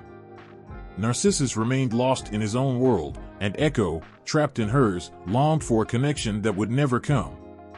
As the days turned into weeks, Narcissus continued to ignore her presence, each glance he cast toward his reflection a painful reminder of the love she could never share. The laughter that echoed in the forest felt hollow, a bitter reminder of the joy that had turned to sorrow. Echo's heart ached with the weight of unspoken words, a longing that felt like a heavy stone lodged deep within her chest. She had thought that love would bring happiness, but instead, it had filled her with a deep sadness. Narcissus' indifference became a haunting melody, a song that played on repeat in her heart, echoing the loneliness that enveloped her. She could see the beauty in the world, yet it felt like a cruel joke when the one she loved could not see her at all. In her heart, she wished for change, for a moment when Narcissus might turn and truly see her, but each passing day only deepened the ache of her unfulfilled longing. In the quiet moments, Echo learned to accept her heartache, to find solace in the beauty of the forest and the songs that flowed from her soul. But even in acceptance, the pain of Narcissus' indifference lingered, a constant reminder that sometimes love is not enough. As she wandered through the woods, Echo knew that her heart would always belong to the beautiful youth who had captured her heart, even if he remained blind to the love that echoed within her. The sun cast long shadows through the ancient trees, and the air was thick with anticipation. Whispers of fate lingered on the breeze, carrying tales of love and heartbreak. High above, in the heavenly realm of the gods, a drama unfolded, unseen yet deeply felt by those on earth. Among the pantheon of deities, there was one who took a particular interest in the tale of Narcissus, a goddess known as Nemesis, the embodiment of vengeance and retribution. She watched with keen eyes, her heart a storm of emotions. Nemesis had a special role in the grand tapestry of fate. She was a goddess who believed in balance, ensuring that no mortal would escape the consequences of their actions. When she learned of Narcissus and his staggering beauty, she felt a mixture of admiration and frustration. The youth was not just striking, he was a beacon of vanity, oblivious to the hearts that yearned for him. His indifference to Echo was a clear violation of the balance Nemesis held dear. It stirred a deep sense of injustice within her, and she knew she could not sit idly by. The beauty of Narcissus was like a brilliant flame, drawing attention from all corners. Everyone admired him, yet he was unaware of the pain he caused. The more he admired his reflection, the more his heart grew cold, shutting out the love of those around him. It was as if he was lost in a spell, a self-created prison of arrogance. Nemesis felt a pang of sorrow as she saw the love that Echo poured into her feelings, only to be met with cruel indifference. The goddess understood that this could not continue. With each passing day, her resolve hardened. She decided it was time for Narcissus to learn the true weight of his beauty, the consequences of his vanity. Drawing on her power, she devised a plan to show him the reality he had ignored for so long. She would not only remind him of the hearts that beat for him, but she would teach him a lesson that would echo through eternity. As she descended from her celestial realm, the air shimmered with her divine energy. She moved gracefully through the forest, a silent guardian of balance. Her presence sent ripples through the natural world, and even the trees seemed to bow in respect. She approached the shimmering waters where Narcissus often lingered, his heart captivated by his own reflection. With a flick of her wrist, she cast a spell that transformed the water's surface into a mirror of truth. It revealed not just his image but the emptiness that lay behind it. When Narcissus gazed into the water, he was struck by the brilliance of his own beauty, but then he saw something more. The reflections of the hearts he had broken emerged around him: Echo, who watched with tear-filled eyes, the villagers who admired him yet felt rejected, the nymphs who longed for his affection. Their sorrow was palpable, and for the first time, Narcissus felt a tremor of guilt. He tried to reach out, to connect, but they faded like mist, leaving him alone with the weight of his actions. Nemesis smiled softly, satisfaction warming her heart. She knew this moment would change everything. The once proud youth was now face to face with the pain he had caused. In that moment of revelation, she hoped he would understand the importance of humility, of recognizing the love that surrounded him. Yet, Narcissus was caught in a conflict between self-love and the realization of his wrongs. As he turned back to his reflection, he was torn between his admiration for himself and the haunting visions of loss that lingered. But Nemesis was not finished. She wanted to ensure that he truly grasped the consequences of his arrogance. She allowed the spell to amplify his beauty, drawing others to him like moths to a flame. Villagers came from far and wide to catch a glimpse of the magnificent youth, their hearts full of hope. Yet, they quickly learned that Narcissus had no time for them. They offered him gifts and praises, but he only saw the reflections of their admiration, never the people behind it. As their love turned to despair, Nemesis felt the balance shift in the forest. With every heart that broke, Nemesis felt a weight lift from her own. This was the justice she sought, a lesson for Narcissus to learn, a reminder that beauty was not enough if it came at the expense of others. Yet, beneath her satisfaction lay a flicker of sadness. She did not wish for Narcissus to suffer endlessly. She wanted him to understand the beauty of love, to find joy in connecting with those who cherished him. As she watched him bask in the fleeting admiration, she hoped he would soon awaken to the emptiness of his self-absorption. Days turned into weeks, and Narcissus remained entranced by his reflection, blissfully unaware of the hearts shattering around him. Each time he caught sight of himself, he felt a rush of euphoria that drowned out the voices of those who loved him. The more he indulged in his beauty, the more detached he became from reality. Nemesis watched, her heart heavy. Would he ever understand? Would he ever feel the warmth of love instead of the coldness of isolation? The turning point came one fateful afternoon. As Narcissus leaned over the water, completely captivated, Nemesis saw her chance. With a swift motion, she cast her spell more forcefully, causing the water to shimmer with a brilliance that made his heart race. But this time, the reflection changed. Instead of his stunning visage, he saw the truth of his loneliness. The rippling water morphed to reveal not only his beauty but the isolation he had brought upon himself. He saw the empty space where love should have thrived, and a chill ran down his spine. Suddenly, the weight of his vanity crashed down upon him like a tidal wave. The laughter and admiration he once basked in now felt hollow, like echoes of a past he could no longer bear. The realization struck him hard. In his pursuit of beauty, he had lost everything: friendship, love, connection. It was a bitter pill to swallow, and tears filled his eyes as he understood the pain he had caused Echo and others who loved him from afar. Nemesis stood back, her heart swelling with both sadness and hope. The transformation of Narcissus was both painful and beautiful. She knew that understanding one's flaws was the first step toward growth. As he wept, the tears fell into the water, mingling with the reflections of his past. In that moment, he began to see the beauty of connection, the power of love that had always been just out of reach. But as he turned to seek out Echo, to apologize and make amends, Nemesis realized that her lesson had to come full circle. The power of vanity had consumed him, and now he needed to learn the value of humility and redemption. With a heavy heart, she prepared to enact the final part of her plan, a reminder that even in love, there are consequences. As Narcissus reached for Echo, who stood with tears streaming down her face, the forest fell silent. His heart raced with the urgency of his longing, but Nemesis knew he had to truly understand what it meant to lose someone before he could truly love. And so, she watched, torn between her desire to save him and the knowledge that sometimes, love requires sacrifice and understanding the weight of one's actions. In that moment, she hoped that Narcissus would not only learn to see, but also to feel the love that had always been there, waiting to blossom in the sunlight. The forest was alive with the whispers of ancient trees, their leaves rustling in a gentle breeze that seemed to carry a sense of foreboding. At the heart of this enchanting landscape, Nemesis, the goddess of retribution, paced with a heavy heart. Her eyes glinted with determination as she considered the fate of Narcissus. He was a young man of extraordinary beauty, yet he remained blind to the hearts that longed for him. His arrogance and self-obsession had created a chasm between him and the love that surrounded him. It was a tragic irony that beauty, which should have been a gift, had instead become a curse. As she watched Narcissus continue to indulge in his reflection, entranced by his own image, a deep ache filled Nemesis' chest. It was not just anger she felt, it was sorrow for a soul lost to vanity. She had seen too many hearts broken by his indifference, and it became painfully clear that something had to change.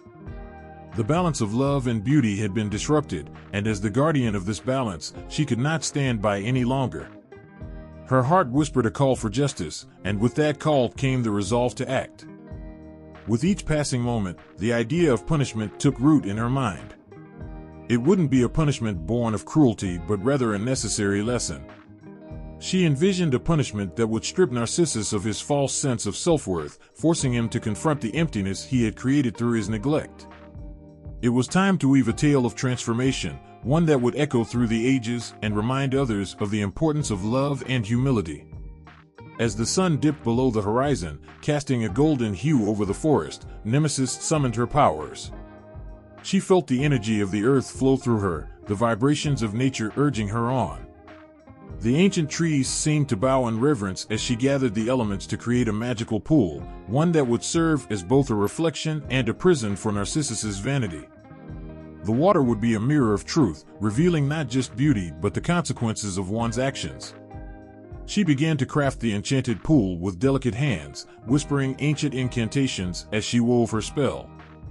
With each word, the water shimmered and danced, transforming into a mystical surface that sparkled like stars against the night sky. This was no ordinary pool, it would enchant and entrap, compelling Narcissus to face the depths of his soul. She envisioned him gazing into its depths, only to see not just his reflection but the haunting consequences of his arrogance. As the pool took form, Nemesis could feel her heart weigh heavy with empathy for Narcissus. She understood that he was not inherently evil but rather lost in his pursuit of beauty. Yet, she knew that the only way for him to grow was to experience the pain of his actions. The enchanted pool would force him to confront the very thing he adored most, himself, and in doing so, reveal the emptiness that lay beneath. The following day, as Narcissus wandered through the woods, he was drawn to the shimmering waters of the pool.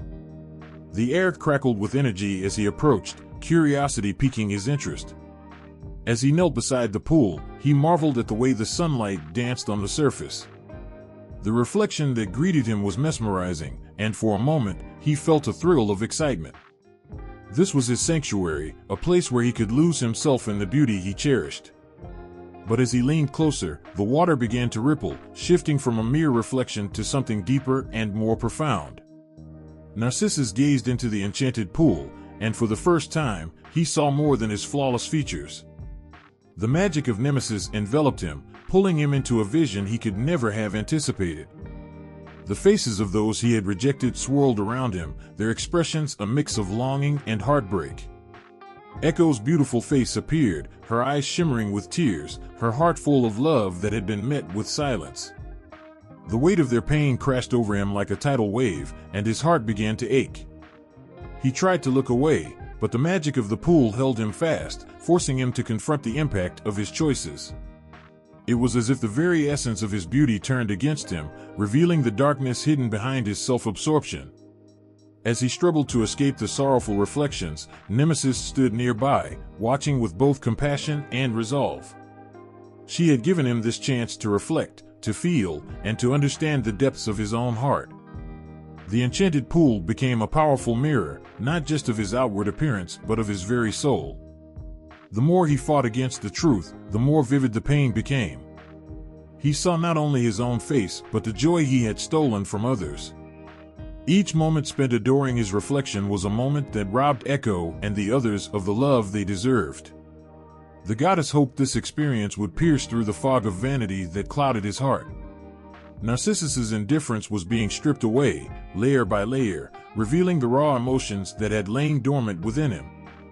He began to understand the value of connection, the warmth of love that he had turned away from. The weight of the realization settled heavily on his chest. The beautiful youth, once so full of himself, was now drowning in regret and longing. As he knelt by the enchanted pool, tears streamed down his face, mingling with the water. He understood now what true beauty meant, the beauty of a heart open to others, the beauty of love freely given and received.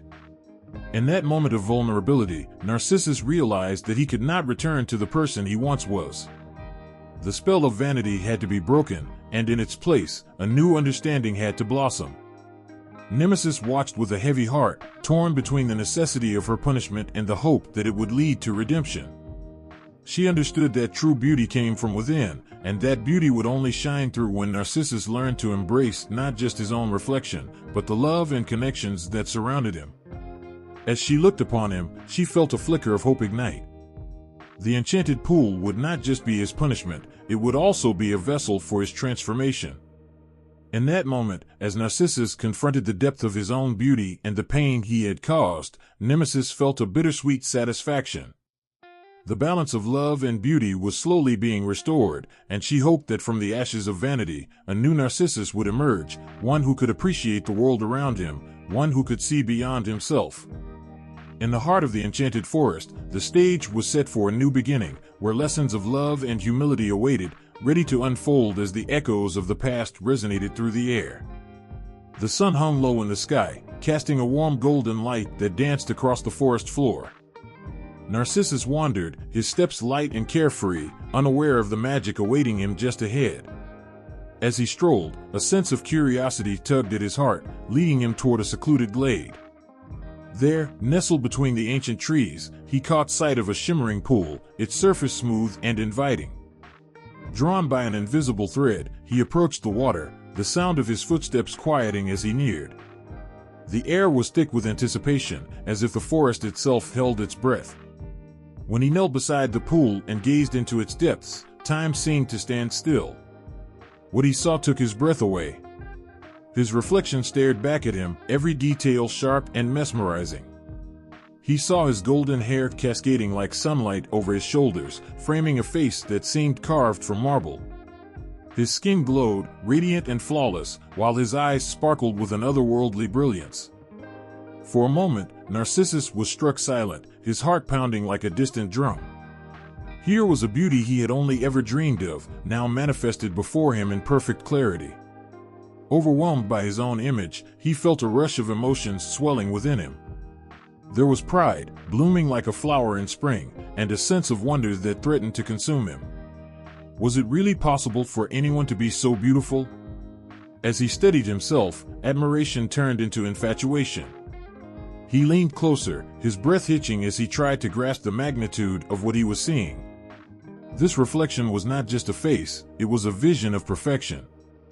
With each passing moment, he felt himself slipping deeper into the enchantment of the water. It was as if the pool was a portal, offering him a glimpse into a world where beauty reigned supreme. Narcissus marveled at the way the sunlight played upon the surface, creating ripples that distorted his image, but even in its shifting forms, he could not look away. The water mirrored his every movement, as if it were a living thing, sharing in his delight. "Is this truly me?" he whispered, his voice barely a breath against the gentle sounds of the forest. He couldn't comprehend the depth of his feelings, but there was an undeniable connection, an intimacy with his own reflection that felt both thrilling and terrifying. In that moment, Narcissus was no longer just a young man wandering the woods, he was a deity, a figure of beauty worthy of adoration. He imagined himself surrounded by admirers, each gaze fixed upon him with envy and longing.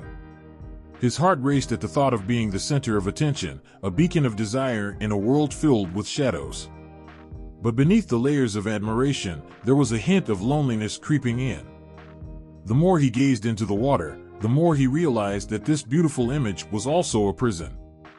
Here was a reflection that could never return his love, a face that would forever remain static while he searched for something deeper. The idea was unsettling. How could he love something that could never love him back? Narcissus's heart twisted as he felt an ache bloom within him. He had always been admired, yet he had never truly felt loved. He had been the object of many desires, but they were fleeting, whispers in the wind that vanished as quickly as they came. Here, staring into the water, he longed for something real, something that transcended the surface. The allure of his reflection had entranced him, but the knowledge that it was just that, a reflection, brought a heavy weight to his heart.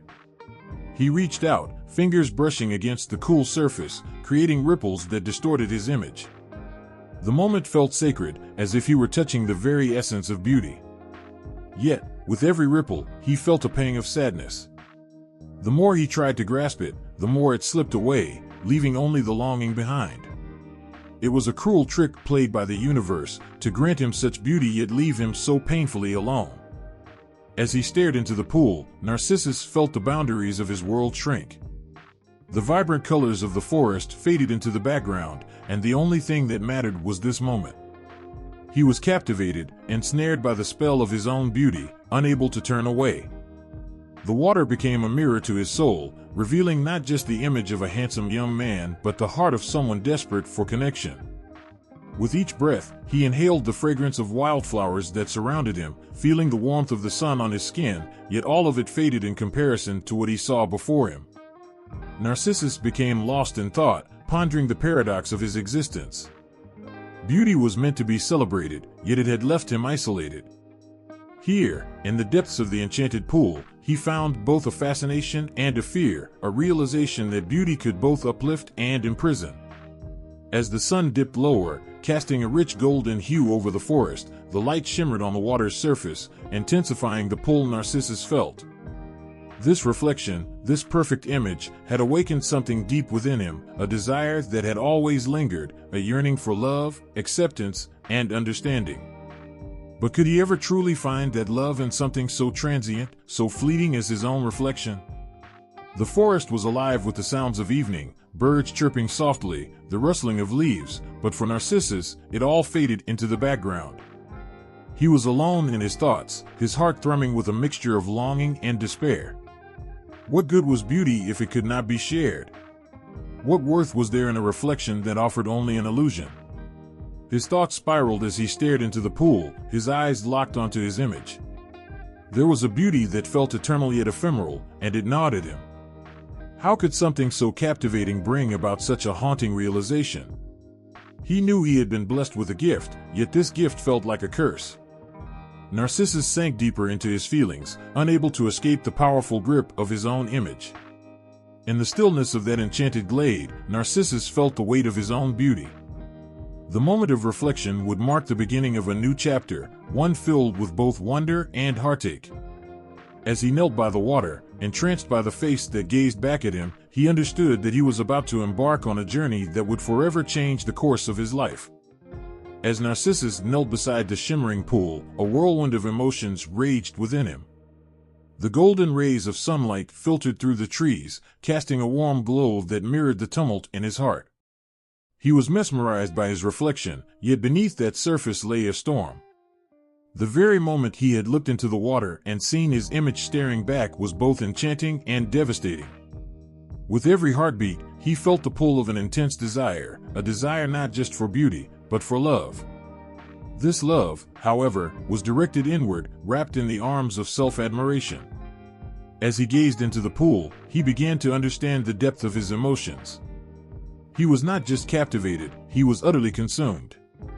Narcissus found himself caught in an emotional turmoil he had never known, and it was both intoxicating and terrifying. As the moments passed, he felt a clarity rising within him. There was something beautiful in acknowledging his own worth, but this feeling of love began to intertwine with a darker side of himself, one that craved admiration and validation. He could feel the flickers of vanity igniting his heart, and while it felt good to appreciate himself, he also felt a gnawing fear that came with such profound self-love. How could he love something that he could never hold? Narcissus's heart raced as he fought against the sweet seduction of his own reflection. Every soft ripple in the water twisted and turned his features, reminding him of the fragility of beauty. How could something so captivating also feel so lonely? The more he looked, the more he realized that his beauty had become a double-edged sword. With each passing moment, he was drawn deeper into a realm of narcissism, a concept that swirled around him, blurring the lines between self-love and obsession. In psychological terms, narcissism is often described as an inflated sense of self-importance, a need for excessive admiration, and a lack of empathy for others. Narcissus embodied these traits, feeling as if he were the only one worthy of adoration. His reflection was not just an image, it was a mirror to his soul, revealing both his desires and his flaws. The joy of seeing his own beauty quickly spiraled into an insatiable hunger for validation. It was as if he were trapped in a web of his own making, unable to break free from the very thing that was meant to empower him. He couldn't ignore the way his heart fluttered at the thought of himself. Narcissus was entranced, his mind flooded with fantasies of adoration and devotion that came solely from himself. This inward love began to morph into a kind of prison. As he surrendered to the allure of his image, he felt the world outside fading away. Friends and family, once vibrant figures in his life, became shadows, lost to the intensity of his self-absorption. Narcissus understood that this was not just a simple admiration. It was an all-consuming fire that threatened to engulf him. The emotions roiling within were powerful with passion, pride, and fear, but they were tinged with loneliness. He was caught in a paradox. The more he loved himself, the more isolated he felt. The realization pierced through him like a cold wind. What was the point of such beauty if it could not be shared? What worth was there in love that could not embrace another? The waters of the pool reflected not just his handsome face, but also the anguish of a heart torn between love and solitude. Each glance at his reflection filled him with both joy and sorrow, igniting a cycle that spiraled faster and faster. As the sun sank lower in the sky, casting shadows that danced across the forest floor, Narcissus felt the pressure of his own expectations mounting. The burden of beauty had become a heavy cloak, and he struggled to bear its weight. In his heart, a battle raged. On one side was the intoxicating allure of self-love, the feeling that he was worthy of admiration, of being seen as perfect. On the other side was a dawning awareness that such an obsession could twist him into a hollow shell, a being who loved only the reflection and not the essence of life. It was a painful realization, one that echoed in the stillness of the forest. He thought of Echo, the nymph who had adored him so deeply. She had offered her heart freely, yet he had pushed her away, blind to the love that surrounded him. The irony was not lost on him. In his quest for self-love, he had denied another's feelings. He had been so entranced by his own image that he had failed to see the beauty in someone else's heart. The thought gnawed at him like a hungry wolf. Narcissus was aware now that to truly love oneself could not mean to shun the love of others. As he continued to gaze into the pool, the images of his past relationships flooded his mind. He remembered the laughter of friends, the joy of shared moments, and the warmth of companionship. All those moments had faded into the background as he became lost in his own world, captivated by the one face that reflected his ideals. The emotional turmoil of understanding that he had pushed away love left him feeling raw and exposed. Narcissus could no longer ignore the consequences of his vanity. Each glance at the pool stirred a deep yearning for connection, one that transcended mere reflection. He wanted to feel loved, to be embraced, but could he find that in the depths of his own self-obsession? The realization struck him. In his pursuit of self-love, he had forgotten the importance of balance, of loving oneself while also opening his heart to others. With the weight of his thoughts hanging heavy in the air, Narcissus began to see the truth. The beauty he admired so much was not just a physical trait, it was a part of a larger tapestry, woven with love, vulnerability, and connection. The realization sent shivers through him, sparking a flicker of hope. Could he find a way to appreciate himself without shutting out the world around him? As the last rays of sunlight slipped away, casting a soft twilight glow over the glade, Narcissus's heart pulsed with renewed determination. He was on the edge of transformation, standing at a crossroads where self-love could evolve into a deeper understanding of connection. It would be a long road ahead, filled with challenges and choices, but he was ready to embrace the journey. In that sacred moment, Narcissus finally understood that true beauty lay not only in the reflection staring back at him, but also in the hearts of those around him.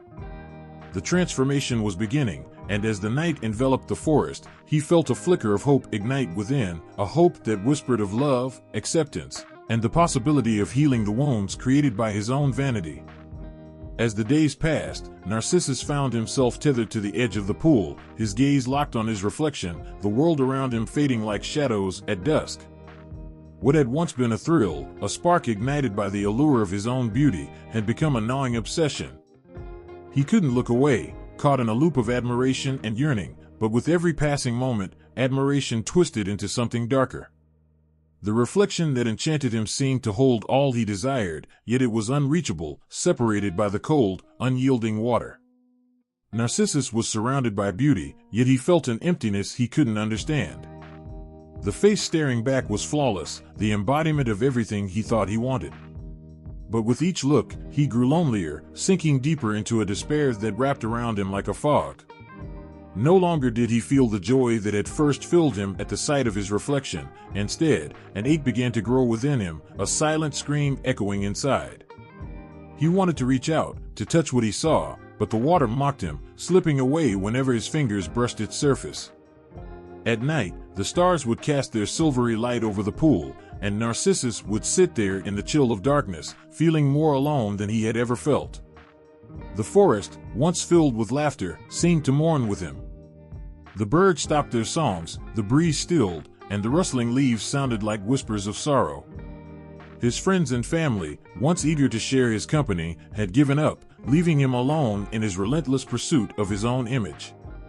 He barely noticed their absence. All he could think of was the face in the water.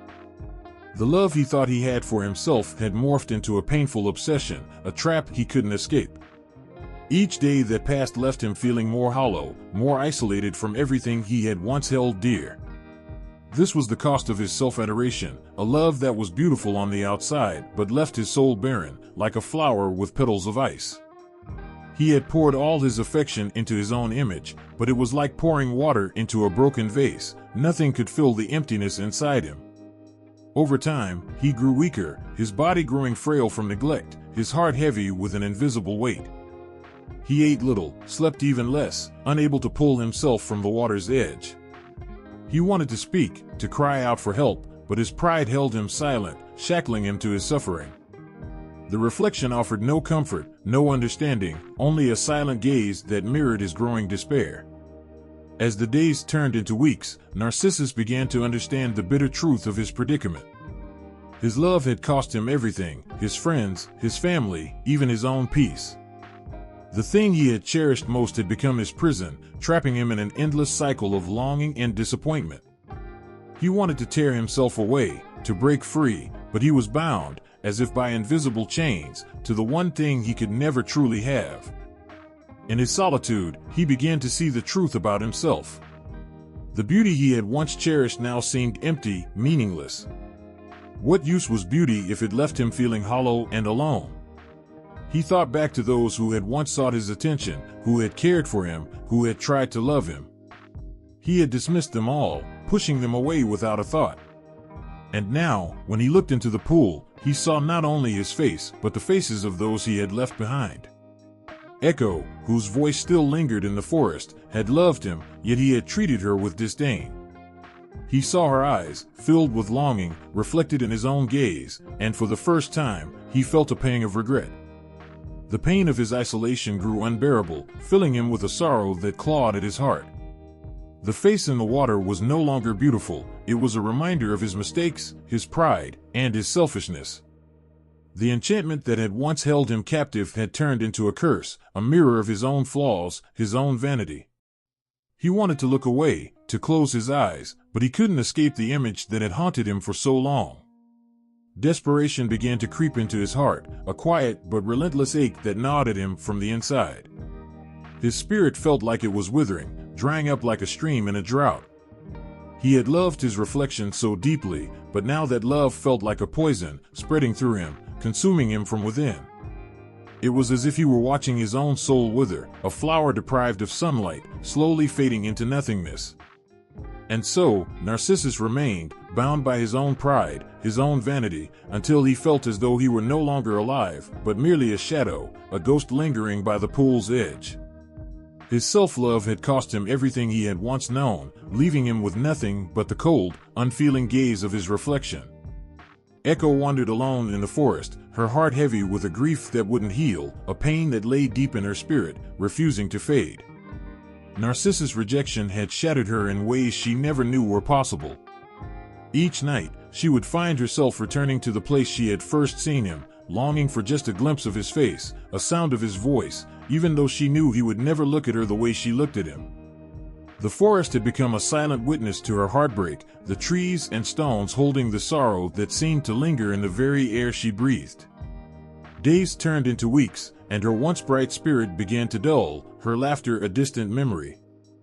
The vibrant, playful Echo who used to fill the forest with joy had faded. She felt like a shadow of herself, an empty shell, haunted by the memory of Narcissus and the cruelty of his indifference.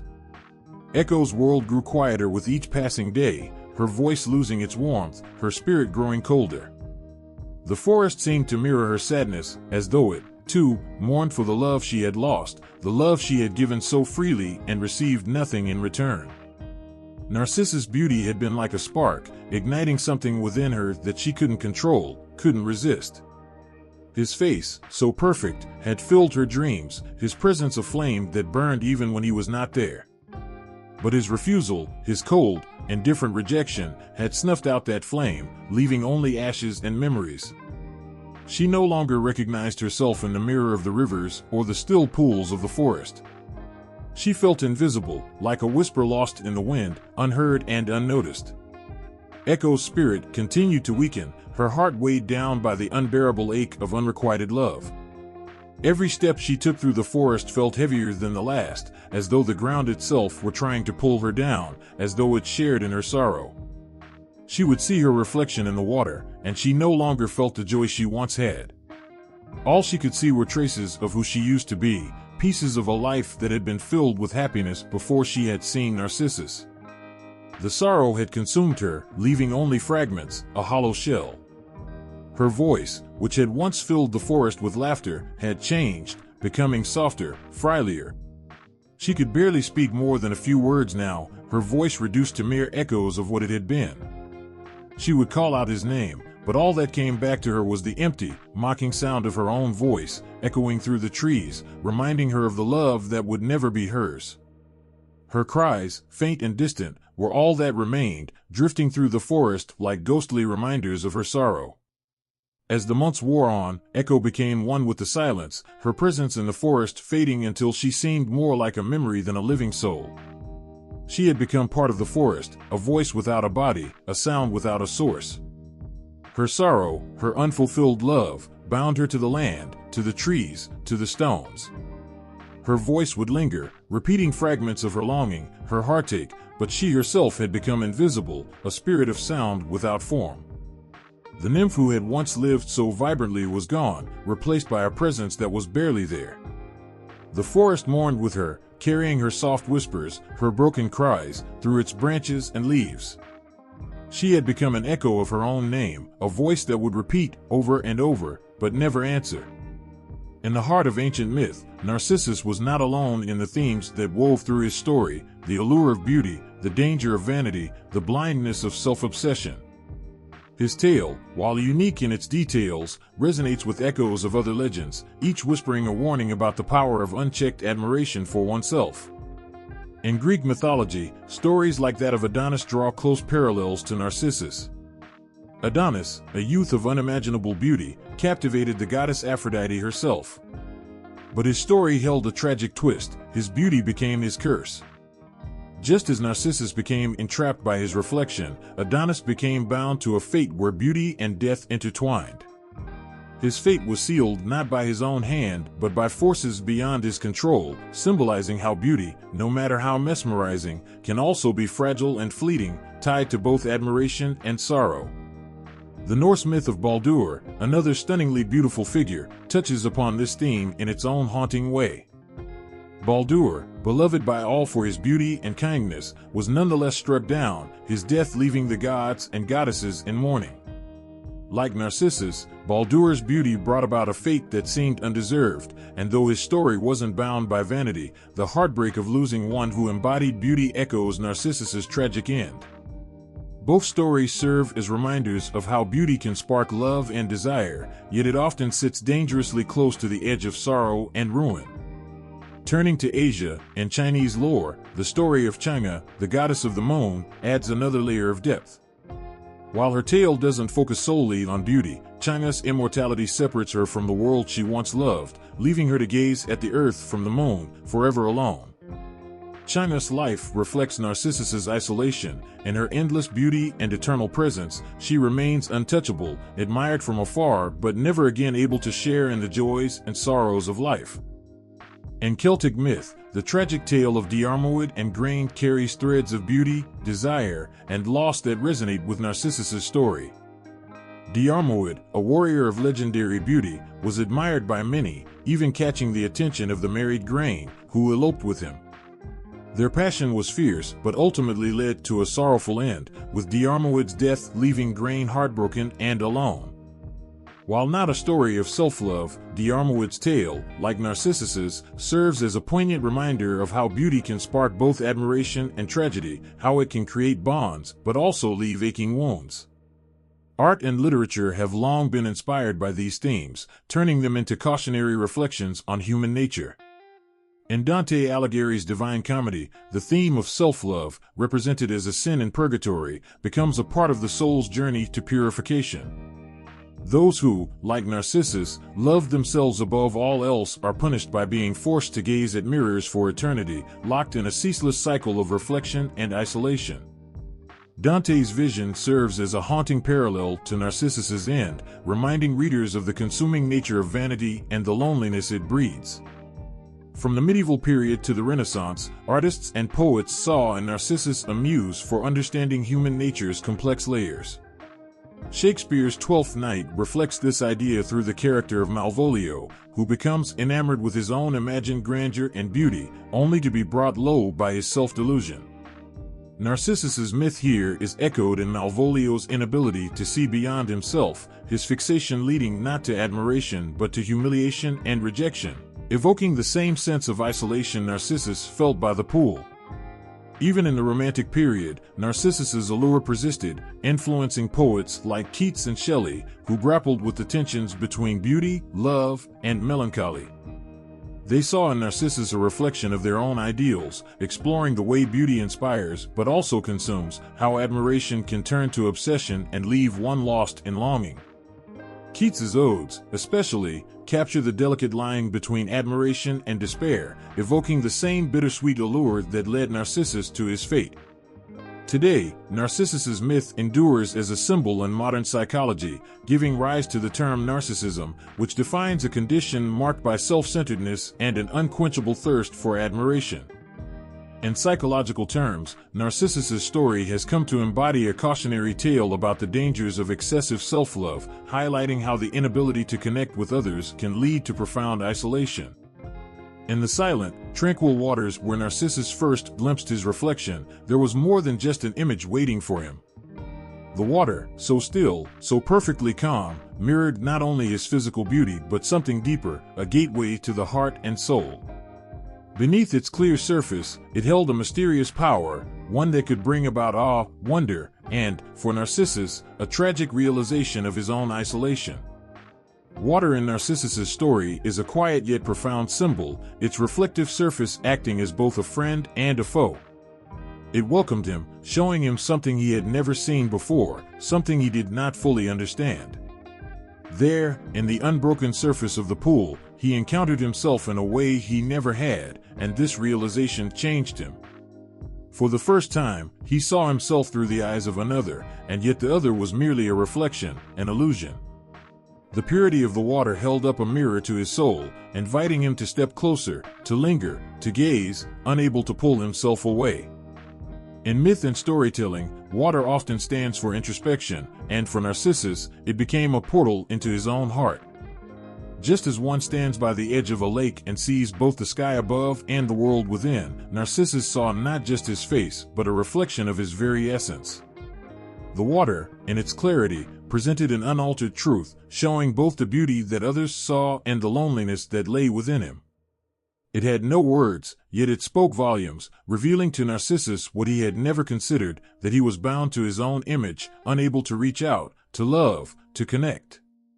The surface of that pool became his world. Each day, as the sun rose and fell, Narcissus returned to the water's edge, enchanted by what he saw. The soft ripples that moved across the surface seemed to reach out to him, as if to embrace him, yet each time, they drifted away, vanishing as quickly as they came. The water held his image tenderly, as though in understanding, yet never truly allowed him to touch or embrace it. It was as if the water had a life of its own, pulling him in, yet keeping him just out of reach. In many ways, water embodies the mysteries of the self. Its depths conceal hidden worlds, and its reflections offer fleeting glimpses of truth. Narcissus, captivated by his own image, saw only what lay on the surface, never venturing deeper. He was entranced by what he could see, but not what lay beyond, unable to understand that beneath those waters, within himself, there was so much more. Water, as both a physical and symbolic element, showed Narcissus what he desired yet could never truly possess. It was this endless longing, this endless yearning to touch what he saw, that led him further into despair. Water has always carried the meaning of life, of depth, of understanding, but for Narcissus, it became a trap. He fell not into the water itself, but into the reflection it cast, a shallow likeness of his own heart. It showed him everything yet gave him nothing to hold on to. In this, the water represented a truth about self-love, a love that remains at the surface, that does not reach out, that does not connect, only grows hollow with time. Narcissus's image remained just beyond his reach, leaving him empty, more distant from others than he had ever been, and utterly alone. The image in the water became his whole world. He grew thinner, weaker, held in place by the force of his own reflection, a love that was nothing more than an illusion. The water's surface, so cool, so calm, became like a mask, hiding the turmoil beneath, the loneliness, the need for love and connection. It was as if the water was trying to tell him something, whispering to him through every ripple, yet he could not hear it. He only saw himself, his face, his beauty, and it was not enough. Through this tragic end, the water symbolized a harsh truth, that self-obsession, when it closes off the heart, leaves one isolated, lost in a world of one's own making. For Narcissus, the reflection he saw was only a shadow of what real love could be, leaving him yearning, forever reaching, yet always left empty-handed. The water, so pure, so silent, bore witness to his fall, holding his image faithfully yet offering nothing in return. In this way, it served as a mirror not only for Narcissus's beauty but also for his isolation, a reflection of a life without true connection, a life spent in a prison of one's own making. In the softest, stillest moments, the water lay there, quietly holding Narcissus's reflection, mirroring back every angle, every shadow, every flicker of his beauty. It was just a pool, nestled amidst trees and flowers, hidden away like a secret, but it seemed alive as if it were waiting just for him. The water, silent and serene, held something mysterious, something that went far beyond its shimmering surface. It was more than a mirror, it was a window to something deeper within him, a symbol of his own heart. The water, with its reflective surface, felt like an endless mystery. Narcissus approached it, not knowing that this simple, quiet pool held the power to consume him, to captivate him in a way no other force ever had. As he looked down, there was an unspoken connection between him and his reflection. The water seemed to invite him in, to show him something he'd never seen in himself. But it also hid secrets, holding the power to enchant, to pull someone in with just the smallest touch, the faintest shimmer of light. In the story, water symbolizes reflection in its truest form, not just the outer image, but a kind of inner reflection. Narcissus was drawn to his appearance, but he was also caught up in a profound, silent introspection. As he gazed down, he didn't just see his face, he saw himself in a way he had never dared to before. He saw his beauty but also his emptiness. It was as if the water was offering him a glimpse into his own soul, asking him questions he had never stopped to consider. The smooth, unbroken surface seemed to show him something about who he truly was, and that realization held him there, trapped, mesmerized. The pool's reflection was alluring but unreachable. He could see himself in every perfect detail, yet he could never touch the image he adored. It was always just out of reach, slipping through his fingers every time he reached toward it. The water represented something painfully beautiful but impossible to grasp, something that seemed so close but could never truly be held. It was a symbol of longing, of desire that could never be satisfied. Narcissus's own image became his world, his obsession, and the water reflected it back to him, relentlessly reminding him of the love he had for himself and the isolation it brought. As Narcissus continued to gaze, he became caught in a lonely circle, unable to look away yet always left longing. The water held his attention with its depth, its clarity, its promise of showing him everything he wanted to see, but it also kept him at a distance, reminding him that there are parts of ourselves we can see but never fully understand. It was like staring into a part of himself he could not touch, could not change, and in that reflection, he found a heartbreaking sense of both beauty and despair. In mythology, water is often tied to mystery and the subconscious, to the depths of emotions and thoughts that lie beneath the surface. For Narcissus, the water represented his own inner world, a place he had never ventured, a place filled with beauty but also emptiness. As he gazed at his reflection, he was looking at his own soul, a soul trapped by its own desires, its own self-love. The water showed him not just his face, but a version of himself that was lonely, isolated, a figure locked away from the world by his own gaze. Every time the light shifted, the water seemed to breathe, moving just enough to break the perfect image for a moment, then settling back into stillness. In those small ripples, there was a glimpse of something fragile, something that could be lost. The water whispered of the transient nature of beauty, of youth, and of life itself. Narcissus was too captivated to notice, too lost in his own reflection to see the way his image would fade, the way time and the world would continue, leaving only ripples where once there had been perfection. In the end, the water became a symbol of Narcissus's own isolation.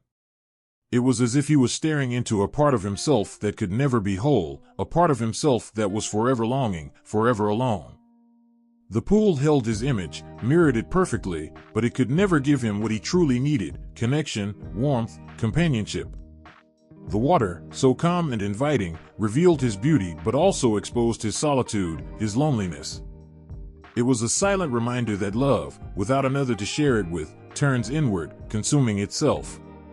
The reflection in the water was beautiful, captivating, but it was also fleeting, a moment caught in time that could never be sustained. Narcissus's love for himself was, in many ways, as shallow as the pool itself, beautiful on the surface, clear and perfect, but lacking the depth of real love, of true connection. The water showed him an image but held no warmth, no understanding, no empathy. It was a mirror without a soul, reflecting back only what it saw, never changing, never moving, leaving Narcissus trapped in a love that was ultimately hollow. In the end, the water did more than just reflect Narcissus's face. It reflected the emptiness within him, the loneliness he had carried all along. It was as if the pool understood him better than he understood himself, silently showing him the truth about his own heart. And as he stared into that reflection, he became lost, not just in his beauty but in the sorrow of realizing that he was alone, that his love for himself had left him without anyone else. The water had held his image, had drawn him in, but it had also been the mirror of his fate, a fate sealed by his own unbreakable gaze. Across time and distance, the story of Narcissus has seeped into countless hearts and minds, each culture finding something profound within it, something that reflects back like the image in the enchanted pool. The tale of a young man so mesmerized by his own reflection that he loses himself speaks of more than just vanity. It is a universal story about isolation, desire, and the heartbreaking human need to be loved and understood. Different cultures have grasped at these threads, each weaving their own interpretations, each finding a different layer of meaning hidden in the folds of this ancient myth. In Greece, where the tale of Narcissus was first told, his story became a symbol of hubris and the dangers of extreme self-love. Ancient Greek society valued beauty and excellence, but Narcissus's obsession with himself warned of the dangers of loving oneself at the expense of all others. For them, Narcissus was more than a beautiful youth, he was a reminder of how the gods punish pride. The goddess Nemesis, who leads him to the pool, reflects the Greek reverence for balance and retribution, a cultural value that Narcissus violated by turning away from those who loved him and shutting himself off in an echo chamber of his own reflection. As the myth traveled to Rome, it took on new shades. The Romans, who admired Greek art and stories but often added their own interpretations, saw in Narcissus a figure of tragic fate. They were drawn to the sadness in his story, the loneliness that comes from loving something that cannot love you back. Roman poets like Ovid, who brought the myth to life in his Metamorphoses, captured this sorrow with haunting words, painting Narcissus not as a vain fool but as a tragic hero, a character trapped by forces beyond his control. To the Romans, his fate resonated with their own fascination with destiny, a reminder that sometimes, no matter how hard we try, we cannot escape our own nature. In the Renaissance, artists and thinkers returned to Narcissus with fresh eyes, seeing in him a mirror for their own ideals. Painters like Caravaggio took inspiration from his image, depicting him as a symbol of artistic creation, where the artist, like Narcissus, is entranced by their own work, their own vision of beauty. The Renaissance saw Narcissus as a figure of introspection, of the soul searching within itself. In his story, artists found the struggle of creating beauty, the way it pulls you in and demands everything from you. The face in the water became a reflection of the artist's soul, the endless pursuit of perfection, and the heartbreak of never fully reaching it. In Eastern cultures, the myth of Narcissus took on different meanings. The Chinese and Japanese cultures, although unfamiliar with the Greek myth directly, have their own stories of self-reflection and the pursuit of harmony. In these traditions, mirrors and reflections often symbolize the journey to understanding one's true self, much like Narcissus's story but with a gentler, more introspective lens. The idea that one could become entranced by an illusion, mistaking it for the self, resonates in stories about the dangers of the ego, and Narcissus's image can be seen as a cautionary tale about losing oneself in a shallow view, missing the depth within. In the 19th century, poets and philosophers in Europe resurrected Narcissus with a romantic longing.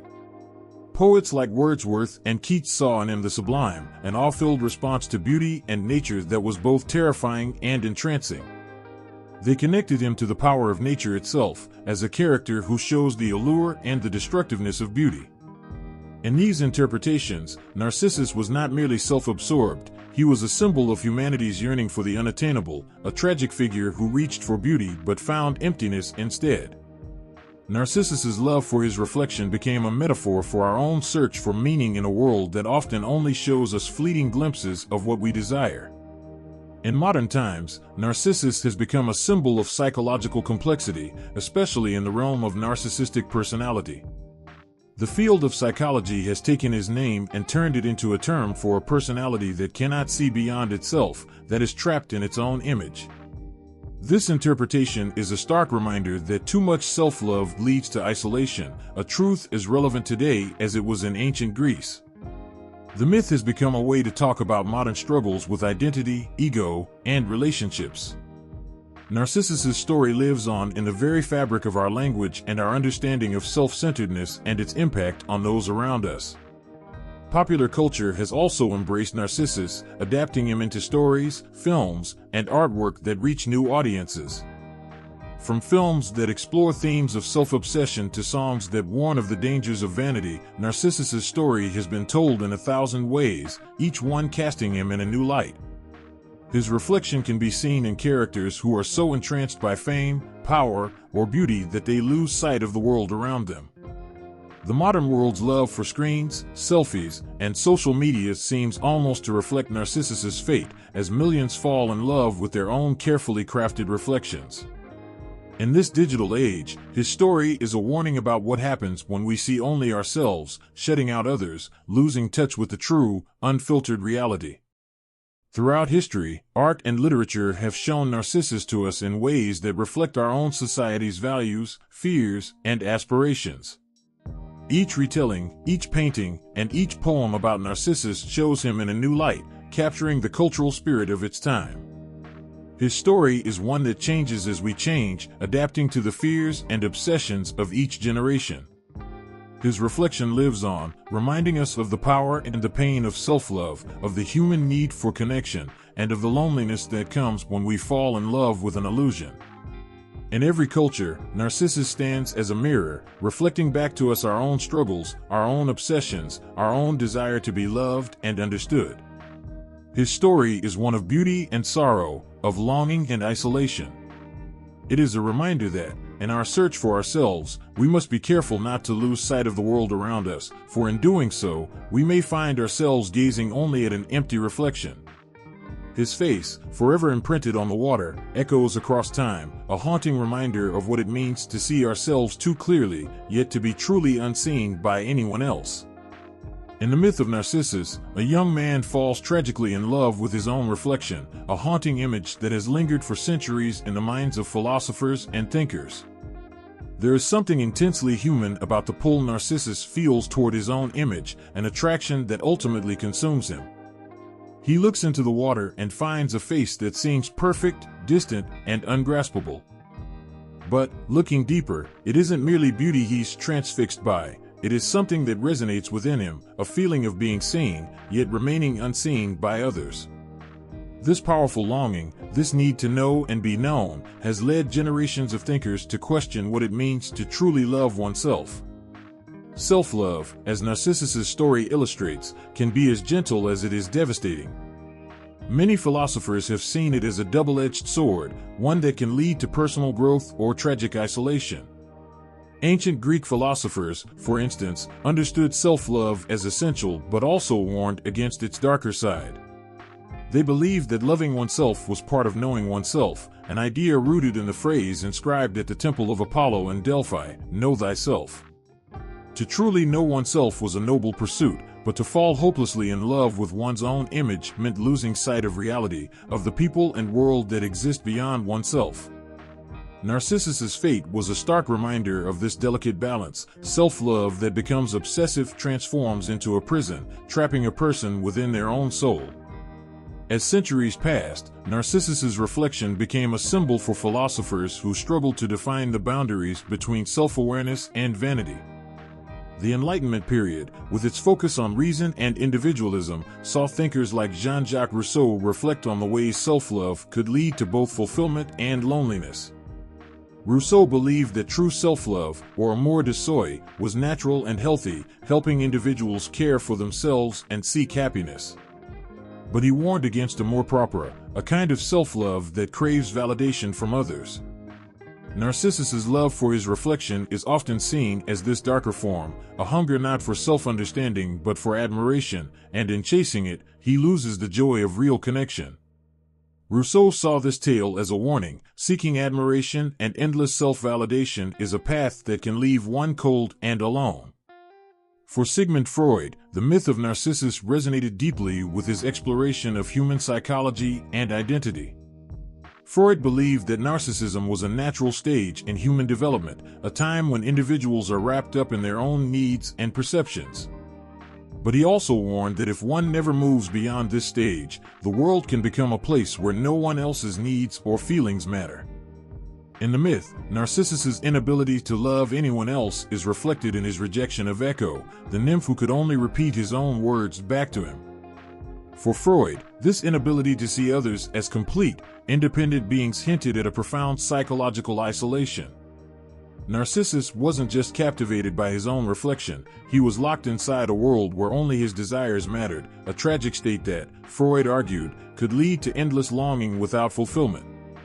Other thinkers have looked at Narcissus and seen a reflection of society as a whole, each person increasingly enchanted by their own image. French philosopher Jean Baudrillard warned that modern society, filled with mirrors and screens, was becoming one vast reflection, where people sought their identities not within themselves but through endless images. Baudrillard argued that we are becoming Narcissuses ourselves, entranced by our own reflections on screens, living in a world that mirrors our desires back to us without any depth. Narcissus's tale has thus become a symbol of modern-day identity struggles, where people often find themselves consumed by self-image, alienated from genuine connection, and haunted by an emptiness that no amount of admiration can fill. At its heart, the story of Narcissus forces us to question the fine line between healthy self-knowledge and consuming vanity. The philosopher Friedrich Nietzsche reflected on this through his idea of becoming who you are. Nietzsche believed that self-discovery and self-love were essential parts of a life worth living, but he warned that they must be pursued with a sense of humility and respect for others. To Nietzsche, Narcissus's tragic flaw wasn't his beauty but his failure to go beyond it. Caught in his own gaze, Narcissus stopped growing. He saw only the surface of himself and forgot that a person's true worth is deeper than any reflection. Existentialists, too, have been captivated by the myth of Narcissus. They see in him the struggle of every individual to define themselves, to seek meaning in a vast and often unfeeling world. Jean-Paul Sartre believed that our identity is something we must constantly create, a balance between how we see ourselves and how others see us. Narcissus's mistake, existentialists argue, was in seeing himself as a finished object rather than as a person capable of change and connection. When he looked into the water, he didn't see a soul capable of love and growth. He saw only an image, something fixed and unchanging. The myth, in this light, is a reminder that identity is not found in a reflection but built through choices, through relationships, through seeing others as clearly as we wish to be seen. In the story of Narcissus, philosophers have found a reflection of humanity's age-old struggle with identity, love, and the need to be understood. Narcissus's fate is a warning about the dangers of losing oneself in a shallow image, of forgetting that real love, whether for oneself or another, is never just skin deep. His tale lingers as a question in the hearts of all who hear it. When we look at ourselves, do we see a face, an image, or something deeper? And in that moment, do we remember to look up, to see beyond our own reflection and recognize the world waiting for us on the other side of the water? In the flickering light of countless canvases and sculptures, Narcissus has lingered for centuries, caught in the stillness of art that tells a story both beautiful and tragic.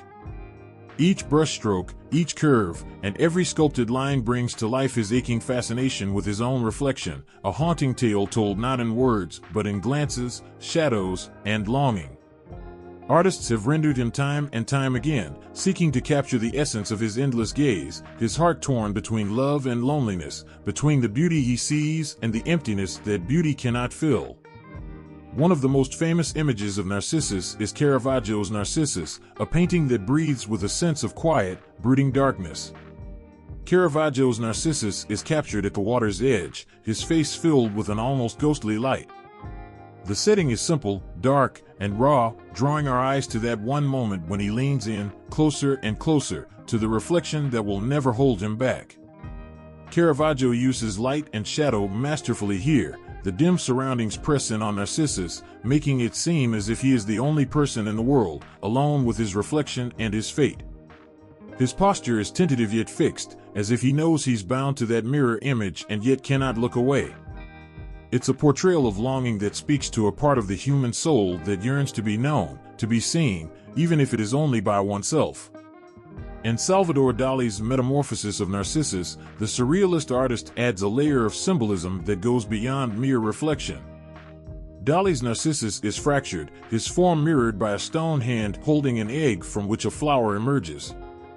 Here, the story of Narcissus is transformed into something more abstract, representing not just the young man himself, but the concept of narcissism, of transformation, and rebirth. Dali's unique interpretation reflects Narcissus's gaze back at him, showing the viewer how self-love can become self-destruction, and yet also how beauty and creativity can rise from that very obsession. The flower blooming from the egg is a reminder that, even in self-obsession, there is the potential for transformation, that something pure can emerge even from the darkest places within us. The Baroque painter Nicolas Poussin gives us a softer, almost dreamlike Narcissus in his painting Echo and Narcissus. Poussin's Narcissus is set against a gentle landscape, surrounded by soft, flowing figures and peaceful scenery. His Narcissus seems not so much entranced as peacefully resigned, as though he has accepted the love he can never truly reach. The beauty of the scene contrasts sharply with the tragedy of his fate, suggesting that Narcissus's downfall, while sorrowful, is also part of the natural order, something timeless and enduring. The contrast between the lush landscape and his introspective pose speaks to the universal beauty of nature, of life that goes on even when one is trapped in self-absorption. The gentle colors and serene atmosphere allow us to feel not only his sorrow but the quiet beauty of his isolation, a moment of stillness in a world that is constantly moving forward. In sculpture, the story of Narcissus has been captured in exquisite detail. Sculptor John Gibson's Narcissus is a lifelike marble that captures him in a moment of pure elegance and concentration. Narcissus is depicted leaning forward, his body perfectly poised, every muscle relaxed yet tense with longing. Gibson's rendering of Narcissus is idealized, beautiful, and pure, reflecting the Greek admiration for physical perfection and yet hinting at the loneliness within him. The smooth, polished surface of the marble mirrors the stillness of the water Narcissus gazes into, creating a sense of unity between the sculpture and its theme. In Gibson's work, Narcissus's beauty is undeniable, yet his isolation feels like something we could almost touch. There's a sadness in the way he leans forward, frozen in time, forever in love with something just out of reach. Through the ages, countless other artists have taken Narcissus's story and made it their own, from the Renaissance masters who filled their paintings with his quiet yearning to modern artists who reinterpret his tale through the lens of psychology and society. Each depiction adds a new layer to his myth, a new way of seeing that goes beyond the surface, revealing depths of human emotion, fragility, and vulnerability. Narcissus's story, in each of these works, is not just about self-love but about the human condition, a desire for something deeper, a search for meaning that sometimes leads us inwards, sometimes outwards. Art has preserved Narcissus not just as a tragic figure, but as a mirror of ourselves. His beauty, his obsession, his isolation are reflected back to us in ways that remind us of our own longings and insecurities. We see in him the parts of ourselves that feel incomplete, the moments we've spent looking for something we can't name. And through the eyes of artists, Narcissus's tale becomes a reminder of the beauty and vulnerability, the haunting pull of our own reflection, and the timeless tragedy of love that reaches but can never grasp. There is something timeless about the figure of Narcissus, something that captures the very heart of human longing. For centuries, writers have returned to his story, again and again, finding in his reflection a mirror of their own thoughts and desires. Narcissus lives on in countless pages, his gaze locked upon himself, each story retelling his myth in ways that both haunt and captivate. One of the most powerful echoes of Narcissus can be felt in Oscar Wilde's The Picture of Dorian Gray. Dorian, a man whose beauty consumes him, becomes captivated by a painted likeness of himself. He spirals into a life of vanity, decadence, and self-obsession, much like Narcissus. Wilde's Dorian cannot escape the horror within himself. His portrait reveals the soul he hides, aging and decaying as he pursues eternal youth. The haunting portrait becomes his mirror, just as the water was for Narcissus, showing him the cost of loving oneself too deeply. Wilde touches on the darkness that can lurk behind beauty, the way self-adoration can destroy the very thing it seeks to preserve. Narcissus's myth echoes in Dorian's fate, as the line between self-love and self-destruction becomes tragically thin. In today's world, where images and mirrors fill our lives, the story of Narcissus is more relevant than ever. Narcissus's fate mirrors the modern tendency to seek validation through external appearances and superficial impressions. Our screens become mirrors, each selfie a reflection of a moment, and each like a quiet echo of approval. Just as Narcissus gazed into the water, mesmerized, people today often gaze into digital reflections, watching themselves from the other side of a screen. Narcissus's story asks us to consider if, in loving the image, we forget to cherish the person behind it. His story brings a caution against valuing oneself only through the eyes of others, for in doing so, we risk losing the richness of our real, unseen selves. The myth of Narcissus resonates with those who wrestle with the balance between confidence and humility. His reflection teaches that self-love is important but warns against letting it close us off from others. Narcissus's legacy is one that emphasizes the power of looking outward, reminding us that while we must nurture our own worth, true happiness is found in connections that allow us to see ourselves through the love and care we share with others. Through his story, people have learned to question their reflection, not to scorn it but to remember that beauty without compassion is empty. Modern interpretations of Narcissus often reveal the complexities of self-image and identity. In psychological studies, the term narcissism has come to describe a personality that is self-centered and lacks empathy, someone whose excessive admiration for themselves blinds them to the feelings of others.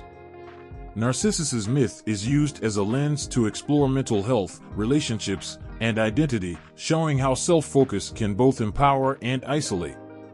Through his tale, modern audiences are reminded of the importance of empathy, of understanding others not just to see ourselves reflected but to create meaningful bonds that go beyond appearances.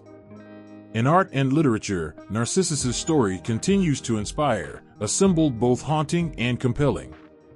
Artists and writers use him to express the fragility of self-worth and the longing for acceptance. His image, staring into the water, speaks to anyone who has sought validation in a mirror or feared that they are only as valuable as what they appear to be. His story reaches those who have felt that their image in the eyes of others defines their worth, speaking to the struggle to understand oneself beyond surface appearances. In this way, Narcissus remains a figure whose legacy is woven into the fabric of human self-understanding, a reminder of the balance between knowing oneself and loving others. As we navigate an era where self-image is so readily displayed, the legacy of Narcissus calls for a gentle humility and a reminder to cherish the beauty of others as we do our own. He reminds us that while the reflection in the water may be captivating, life is richer when shared with those around us, when we look beyond the surface. His story remains a call to remember that while self-love is necessary, it is not the whole of who we are. Through Narcissus, we find the quiet wisdom to seek beauty that grows not only from the mirror but also from the depth of human connection and compassion. His story, forever etched in memory, holds a lesson that endures, guiding us to see ourselves with honesty, but to remember that the true essence of life is found beyond mere reflections. There is a fine line between self-love and self-destruction, a delicate boundary that holds the heart in balance. Narcissism, at first, may seem like an exaggerated form of confidence, but it goes far beyond that. It carries a weight that, once deep-rooted, consumes the individual from within, trapping them in a cycle of self-obsession and emptiness. Narcissism isn't merely about looking in the mirror and liking what you see, it's about being unable to look away, to see beyond oneself. This obsession, though fueled by admiration, paradoxically becomes a prison, shutting out the warmth of real connection and feeding an unquenchable thirst for validation. Psychologically, narcissism is a complex force. It begins quietly, as a need to feel special, an urge to be noticed. But over time, it morphs, slowly, sometimes invisibly, until it tightens around a person's mind, whispering that they are the center of everything. This self-centered view can distance people, even from their closest relationships, as they seek to maintain a flawless, admired image. The more they cling to this image, the further they drift from authenticity, from the vulnerability that truly connects us to others. For a person with narcissistic tendencies, the need to preserve this image can be exhausting, taking up all the energy that might have gone into true love, empathy, or self-acceptance. In psychology, narcissism is often seen as an armor that conceals deep-seated insecurities. Beneath the confident exterior, there can be a fragile heart that fears rejection and loathes any hint of inadequacy. This need for perfection and admiration becomes a mask worn not just for others but for themselves, so they can escape the inner doubts and fears they dread to face. Self-love becomes distorted, evolving from a healthy appreciation of oneself to a need for external affirmation that leaves them feeling perpetually incomplete. Each compliment and each glance from others is like a drop of water for someone stranded in a desert, never enough to satisfy. This unyielding focus on self can be exhausting and isolating. When everything revolves around maintaining a specific image, there is no space for the imperfections that make us human, no place for errors or moments of vulnerability. People with narcissistic traits often feel trapped, constantly on guard, needing to uphold a facade of perfection. They may even find themselves feeling lonely in a crowded room, isolated by their own need to keep up appearances. The connections they form tend to be shallow, for real closeness requires vulnerability, the very thing they work so hard to avoid. The love they crave feels just out of reach, because their walls, though meant to protect, also shut others out. The weight of maintaining this image can take a toll on mental health. Psychologically, those with high levels of narcissism often experience anxiety, fear of failure, and a deep-seated feeling of inadequacy, all concealed behind a mask of confidence. The mind becomes a battleground, where they must fight off self-doubt by reinforcing their image over and over again. Yet, this reinforcement is never enough, leading to a cycle of dependence on admiration that, even when received, brings only temporary relief. This cycle can give rise to symptoms of depression, as the constant need for validation becomes exhausting, leaving them drained and often feeling empty. Self-love, in its true form, is a nurturing force, a warmth that builds resilience and inner peace. But when self-love becomes all-consuming, it no longer nourishes the spirit. Instead, it isolates and diminishes it. A person who relies solely on admiration to feel whole can never truly feel at ease, for the heart knows that love based only on appearances or accomplishments is fleeting. They become haunted by a silent fear that their worth is conditional, that without constant affirmation, they are nothing. This fear can keep them from embracing their true self, flaws and all, driving them deeper into the mirror's trap, where each glance offers a fleeting satisfaction that fades almost instantly. In psychological terms, narcissism can be likened to an endless pursuit of one's reflection, a pursuit that leads further and further from genuine happiness. The more one seeks fulfillment through external admiration, the less they find it. True self-love is about accepting one's imperfections, embracing vulnerabilities, and knowing that worth comes not from others' opinions, but from within. Narcissism, however, flips this inward gaze outward, compelling them to seek what they need from others instead of from themselves. The result is a cycle of temporary highs and crushing lows, a roller coaster that is emotionally draining and leaves the soul longing for a peace that never comes. This struggle with self-worth often means that people with narcissistic traits may suffer from a sense of hollowness that only grows with time. They may feel that no one understands them, that their life is full of shallow interactions that offer no lasting comfort. Relationships become transactional, where they seek admiration and validation but fear genuine intimacy, which could expose their vulnerabilities. This fear isolates them, leaving them to grapple with their insecurities alone, reinforcing the very feelings of inadequacy they are trying so hard to escape. In the end, the mind of a person consumed by narcissism is caught in a struggle between self-love and self-doubt, a conflict that keeps them from finding lasting peace. Their reflection, once a source of pride, becomes a reminder of what they have lost, the ability to see themselves honestly, to embrace who they are beyond what others think. Theirs is a mind caught in the grip of a love that devours, a mirror that no longer reflects truth, but only an illusion that crumbles upon close inspection. As they stand before their reflection, longing for fulfillment, they remain haunted by a silent question: can they ever find the courage to let go of the image and embrace the self hidden beneath? The psychological toll of narcissism reminds us of the importance of balancing self-love with self-acceptance, of the need for authenticity and vulnerability. Narcissism may appear to be an excess of self-love, but in truth, it is a love turned inward too far, isolating and fragmenting the self. The tale of Narcissus teaches that to truly love oneself is to look beyond the mirror, to find a peace that does not rely on others' admiration, but rather on an honest acceptance of one's own soul. It is a love that holds within it the power to connect, to understand, and to find happiness in the simple truth of being enough, just as we are. Every time we swipe through screens filled with perfectly curated images, videos, and lives, we are looking into a modern mirror of Narcissus. This digital mirror doesn't reflect our faces, but rather our carefully crafted selves, shaped and filtered for admiration. Social media, a virtual pool, becomes a place where countless individuals gather to gaze at their own reflections, seeking validation from others in the form of likes, comments, and followers.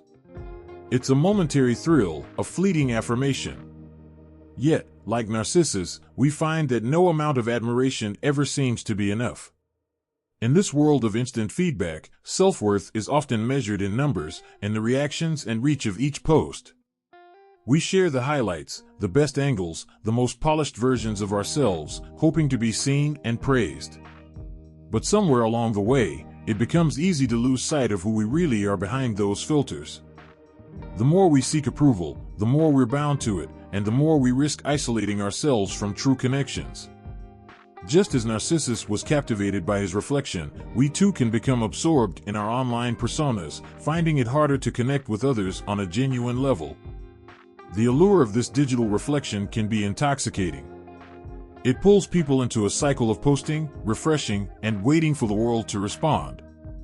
Each notification brings a rush, a sense that we matter, that we are seen.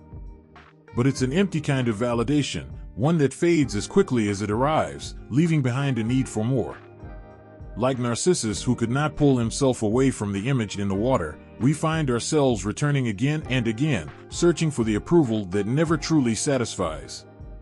For many, the pressure to maintain this digital image becomes exhausting.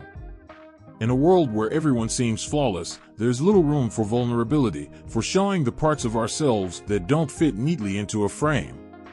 The flaws, the raw emotions, the moments of doubt, these are the things that make us human, yet they often get cropped out in favor of perfection. The result is a culture that celebrates appearance over authenticity, where the person we present becomes more important than the person we are. It's a trap Narcissus would understand well, the danger of confusing the image with the self. Even as we connect through screens, there is a sense of growing isolation. In our pursuit of admiration, we often push away the real connections that nourish the soul.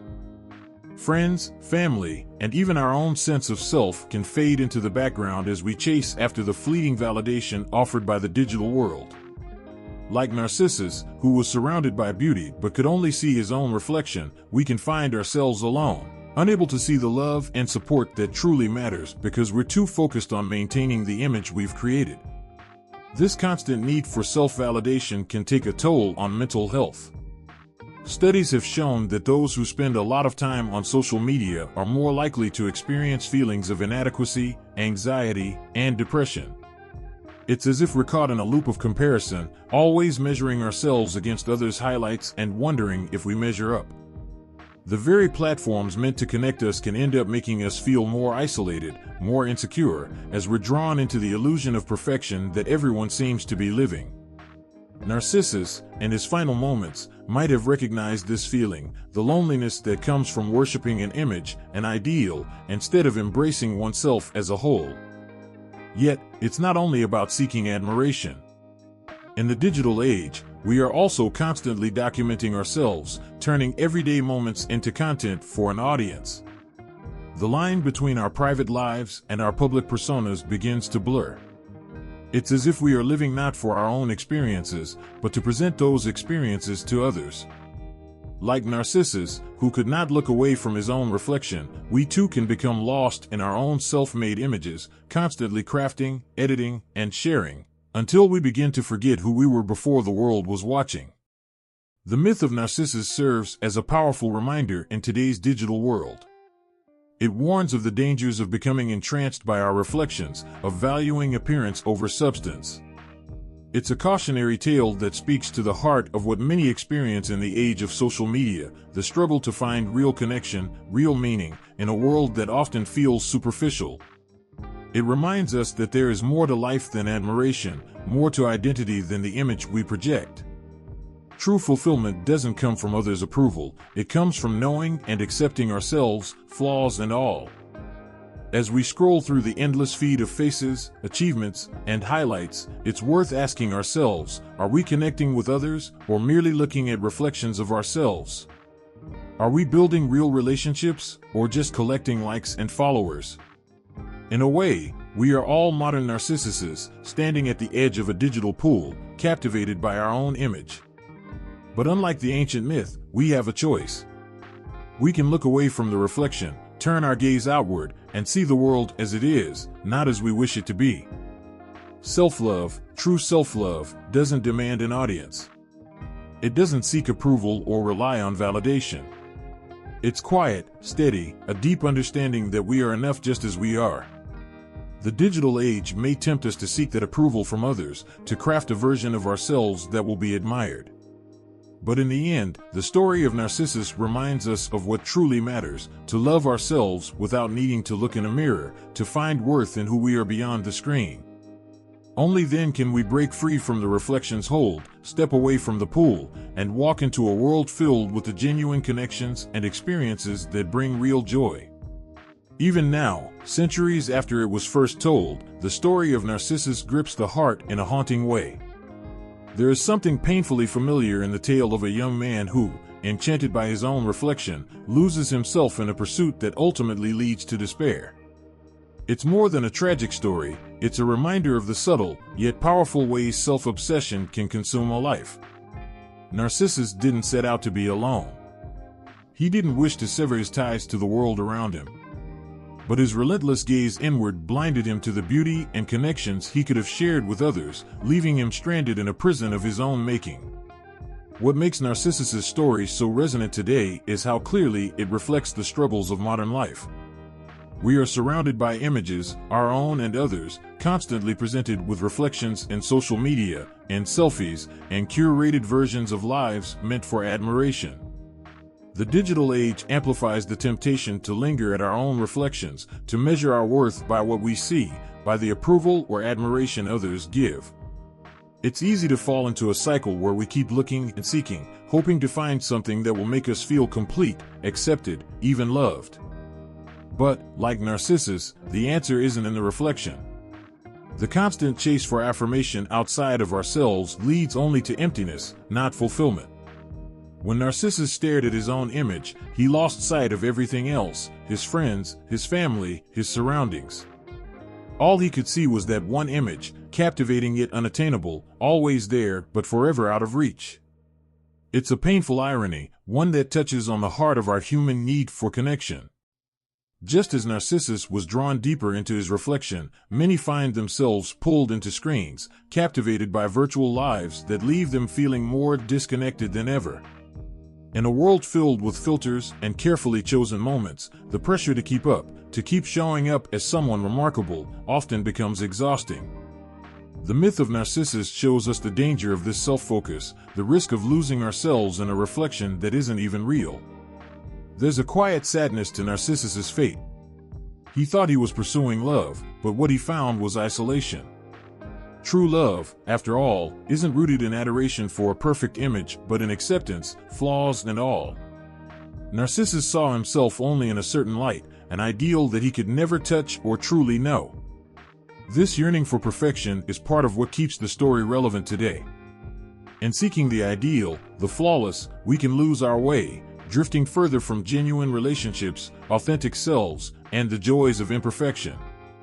The myth reminds us that love and connection aren't about perfection. They are found in the messy, real moments that bring us closer to one another and to ourselves. One lesson from Narcissus's tale is the importance of turning outward, of stepping back from the mirror and looking at the world beyond. Beauty is not meant to be confined to our own image. When we spend too long looking inward, we miss the richness, the colors, the people who make life meaningful. Like Narcissus, we risk fading into isolation, consumed by the allure of something that can never love us back.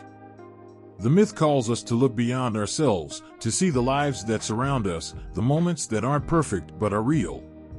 In the end, Narcissus's story is a call to balance. There is nothing wrong with appreciating ourselves, with taking moments to celebrate who we are. But there is a difference between self-acceptance and self-absorption.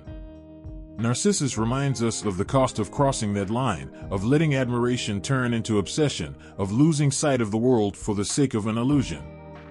Self-love should be grounding, a foundation that allows us to grow, connect, and give. The myth teaches us that when self-love becomes isolating, when it cuts us off from the world, it has crossed into something darker, something that ultimately harms rather than heals. Narcissus's fate offers a powerful reflection on where true fulfillment lies. It's not found in endless admiration or perfect images, but in relationships and experiences and the real connections that make life rich and meaningful. Narcissus reminds us that the pursuit of an idealized self-image is a path that can lead only to loneliness. The love we need, the acceptance we crave, comes from connection, not perfection. We are meant to look beyond our reflections, to see and be seen in all our flawed, human beauty. That is where true life begins. Across centuries and cultures, the story of Narcissus has found countless interpretations, each one colored by the unique beliefs and imaginations of its people. Everywhere it is told, it becomes something different, something even more beautiful, more haunting, and, in some ways, more tragic. Each retelling adds a layer of understanding, showing us not just the fate of one man but the vulnerabilities, hopes, and lessons of humanity as a whole. In Japan, there's a similar tale of self-obsession with the story of the koi fish. These fish, admired for their strength and beauty, are believed to embody both perseverance and pride. Unlike Narcissus, who becomes lost in his own beauty, the koi swims tirelessly upstream, symbolizing ambition. But the journey isn't always seen as admirable. It's also a warning against blind ambition that ignores the life around it. A koi that obsesses over reaching the top of the river risks missing out on the tranquility and companionship of the waters below. It's as if the tale of Narcissus has swum across the sea, transforming in the gentle ripples of Japanese beliefs, turning from a story of vanity to one of pride tempered by humility. In Celtic mythology, a similar figure appears in the tale of the Lingnan city, a spirit or fairy lover who is drawn to artists, poets, and those who seek beauty. Those who fall in love with the Lingnan city are often entranced, much like Narcissus with his reflection. The spirit bestows inspiration but drains the life of the artist, leaving them in isolation, forever chasing a perfect beauty they can never truly touch. For the Celts, the story of Narcissus becomes a cautionary tale about obsession with the intangible, a reminder that beauty should inspire life rather than consume it. This adaptation emphasizes the consequences of devotion to an ideal, of losing oneself in pursuit of inspiration that ultimately leaves the soul hollow. The indigenous people of North America have stories that resonate with Narcissus's fate, though often with a more communal focus. In one tale, a young warrior becomes enchanted with his own shadow, believing it to be a spirit calling him from the land of the living. As he follows it deeper into the forest, he loses his way, unable to find his tribe or even remember their faces.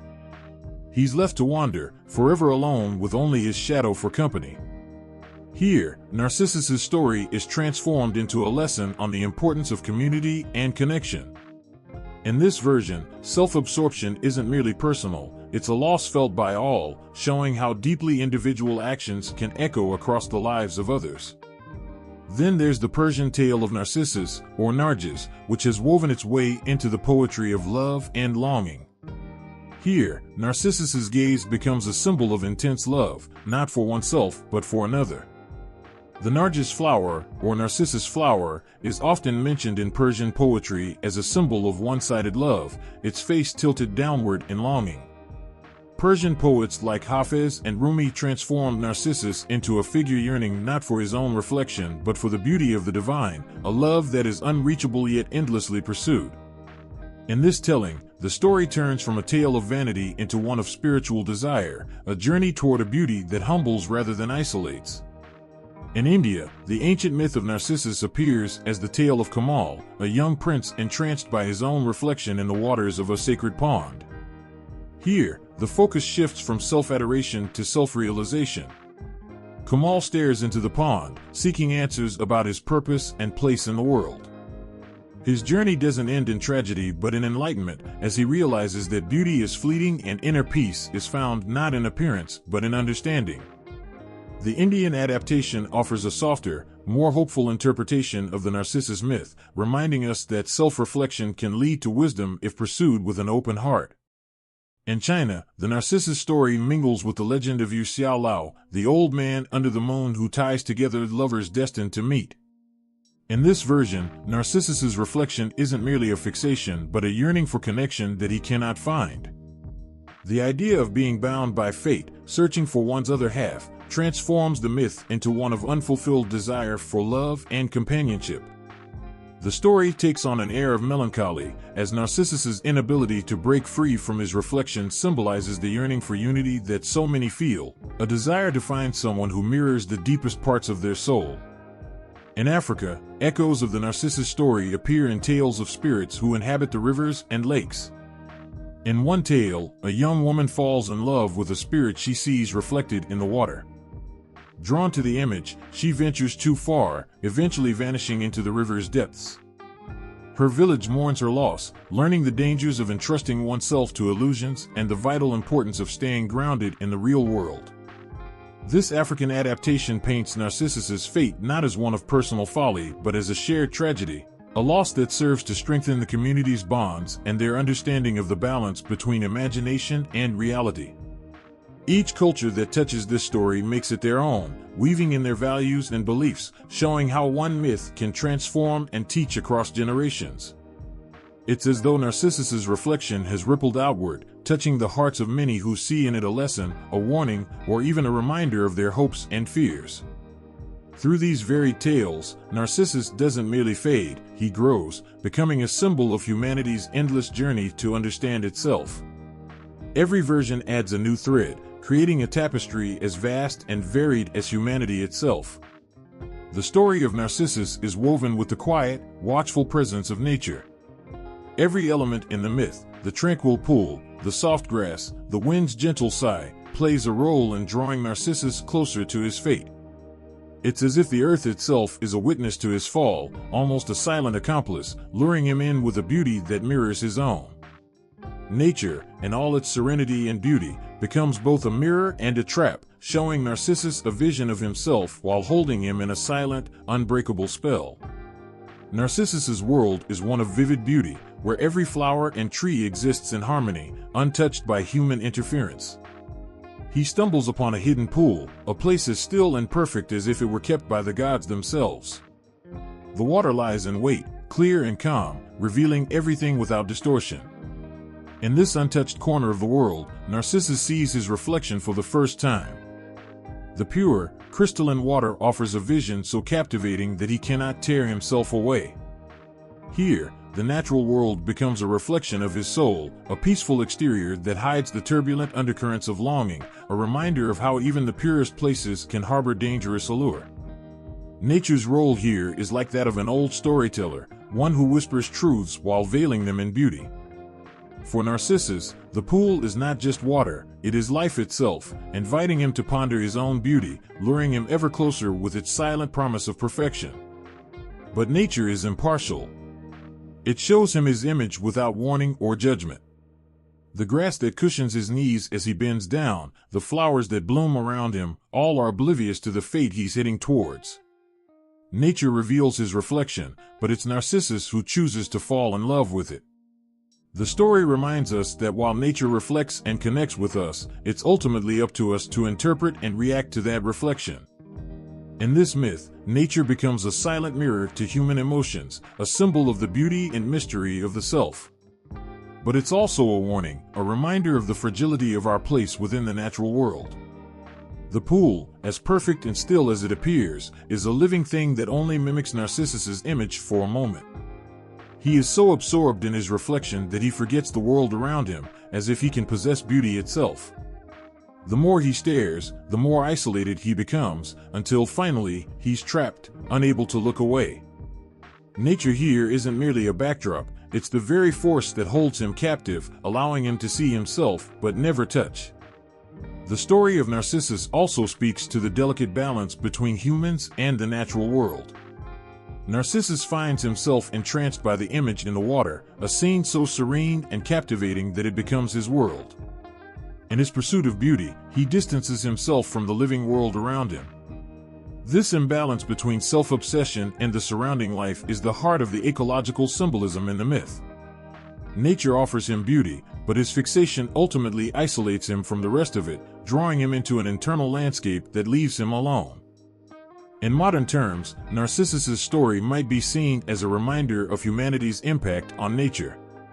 Our tendency to focus inward, to take from the earth without understanding its consequences, reflects Narcissus's own tragic focus. He's oblivious to the world of the forest, the animals, the whispering wind, all of which continue on without him. Nature endures as he withers away, echoing the truth that while nature can sustain us, it is indifferent to our desires. Narcissus's fate is a reflection of what can happen when we lose that delicate balance, when we become so absorbed in our own needs that we forget to respect the world around us. The flowers that grow in his final resting place remind us of both beauty and loss.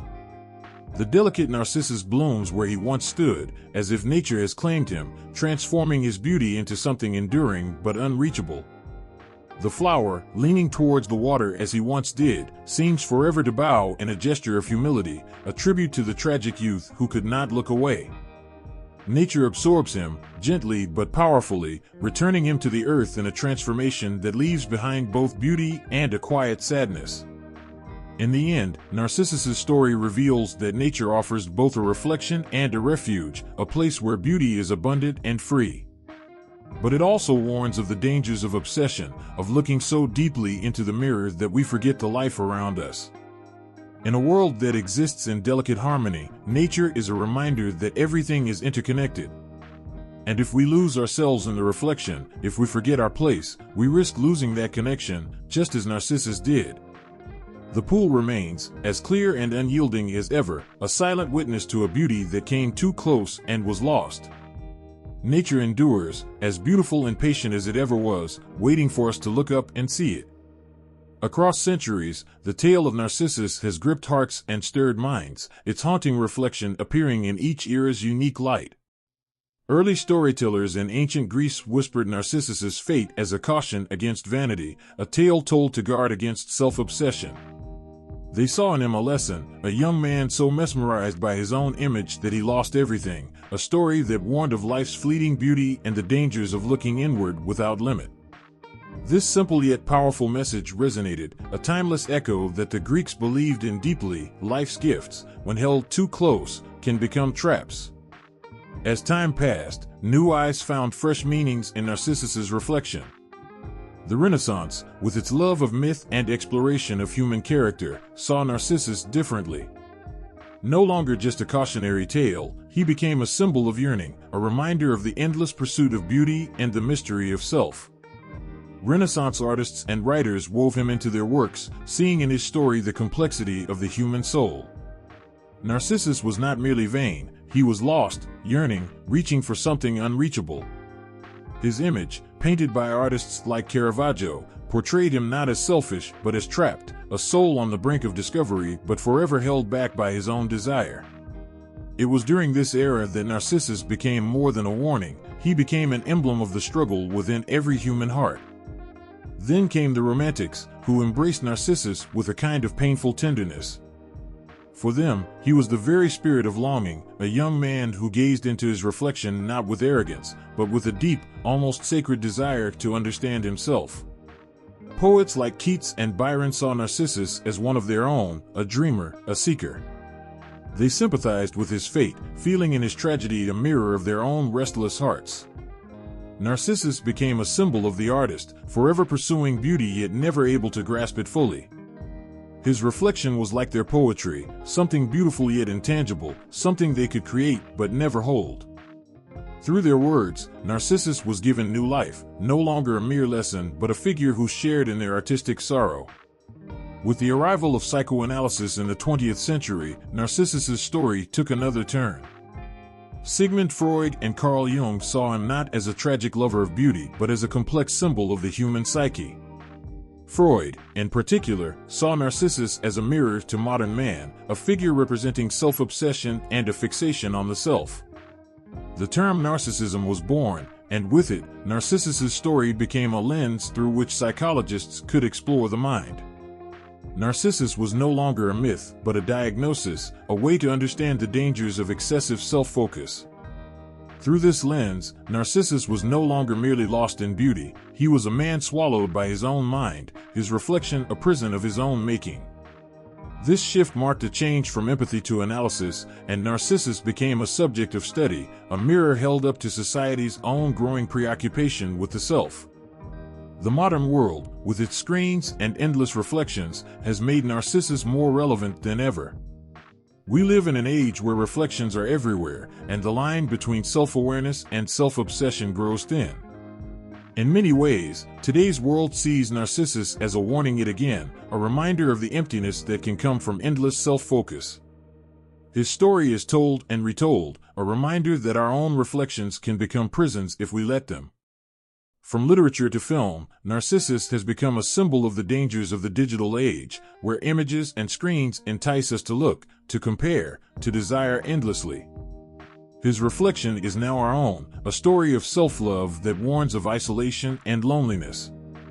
Through all these shifts, Narcissus has remained a haunting figure, his image is captivating today as it was thousands of years ago. Each era has found a part of itself in his story, seeing in him not only a tale of beauty and loss, but a mirror to the human soul. He reminds us that every reflection holds meaning, that beauty, if pursued without balance, can lead to despair. The story of Narcissus is not just about a young man lost in his reflection, it is about all of us, forever searching, forever hoping to find something in the mirror, forever reminded of the delicate line between love and obsession. In Narcissus's story, there's something that touches a place deeper than words, a quiet whisper from the past that resonates with our own experiences. There is a moment when Narcissus gazes at his reflection, a beautiful, haunting realization of himself, and it's here that we feel the story's power, that moment of seeing yourself, of wondering who you really are beneath the surface. Who hasn't felt that pull, that strange, almost spellbinding fascination with our own identity? It's a feeling we don't often admit to, but it's as human as breathing. As I reflect on the myth, I can't help but think of those times when life draws us to examine our own hearts, our own faces in the mirror, trying to understand what lies beneath. There are times when we are strangers to ourselves, and in those moments, Narcissus feels close, almost like a friend who understands that inner tension. His story speaks of the danger in losing oneself, yes, but it also shows that very human longing to connect with who we truly are. It's both beautiful and heartbreaking, the way he's pulled in by his own reflection, wanting to understand, yet ultimately lost in that search. For me, the myth carries a caution about self-love, about that line between self-acceptance and self-absorption. In a world that emphasizes appearances, where we're encouraged to brand ourselves, it's easy to see why Narcissus's story resonates now more than ever. There's a fine balance between knowing and celebrating ourselves, and being consumed by an endless loop of self-focus. Narcissus's story asks us to look inward, to reflect, but it also asks us not to linger too long in that reflection. It's as though the myth is reminding us that our reflections are only part of the story. What's most striking is that Narcissus isn't portrayed as a villain, nor as an innocent. He is simply human, captivated by what he sees, trapped in the very thing that makes him feel alive. There is a piece of him in each of us when we search for validation, for something outside ourselves to confirm our worth. It's the same feeling that many of us experience scrolling through social media, wondering if we measure up, hoping for a glimpse of something that tells us we're worthy. The story of Narcissus is like a gentle warning, a reminder that we can find comfort in our own identity, but if we go too far, we might lose sight of everything else around us. This myth also brings to mind those moments when self-reflection becomes too heavy, when, instead of feeling connected to ourselves, we feel disconnected from others. Narcissus's gaze, fixed on his own image, ultimately separates him from everything he could have loved in the real world. This part of the story resonates deeply because it speaks to that universal feeling of isolation that can arise when we focus too much on ourselves. It's not the mirror that's the problem, but rather the act of being trapped in it. There's a delicate reminder here about finding balance, about recognizing that while self-reflection is necessary, so too is connection beyond ourselves. When I think of Narcissus, I also think of those times in life when we feel lost, drawn inward by questions we don't yet have answers to. There's something tragic and beautiful about his curiosity, about the fact that he sought understanding so fervently, even if he sought it in the wrong way. It makes me reflect on the nature of identity and the ways we search for meaning, sometimes without even realizing it. This myth, more than a warning against vanity, feels like an invitation to consider our own reflections, not just the face we see in the mirror, but everything we are beyond that surface.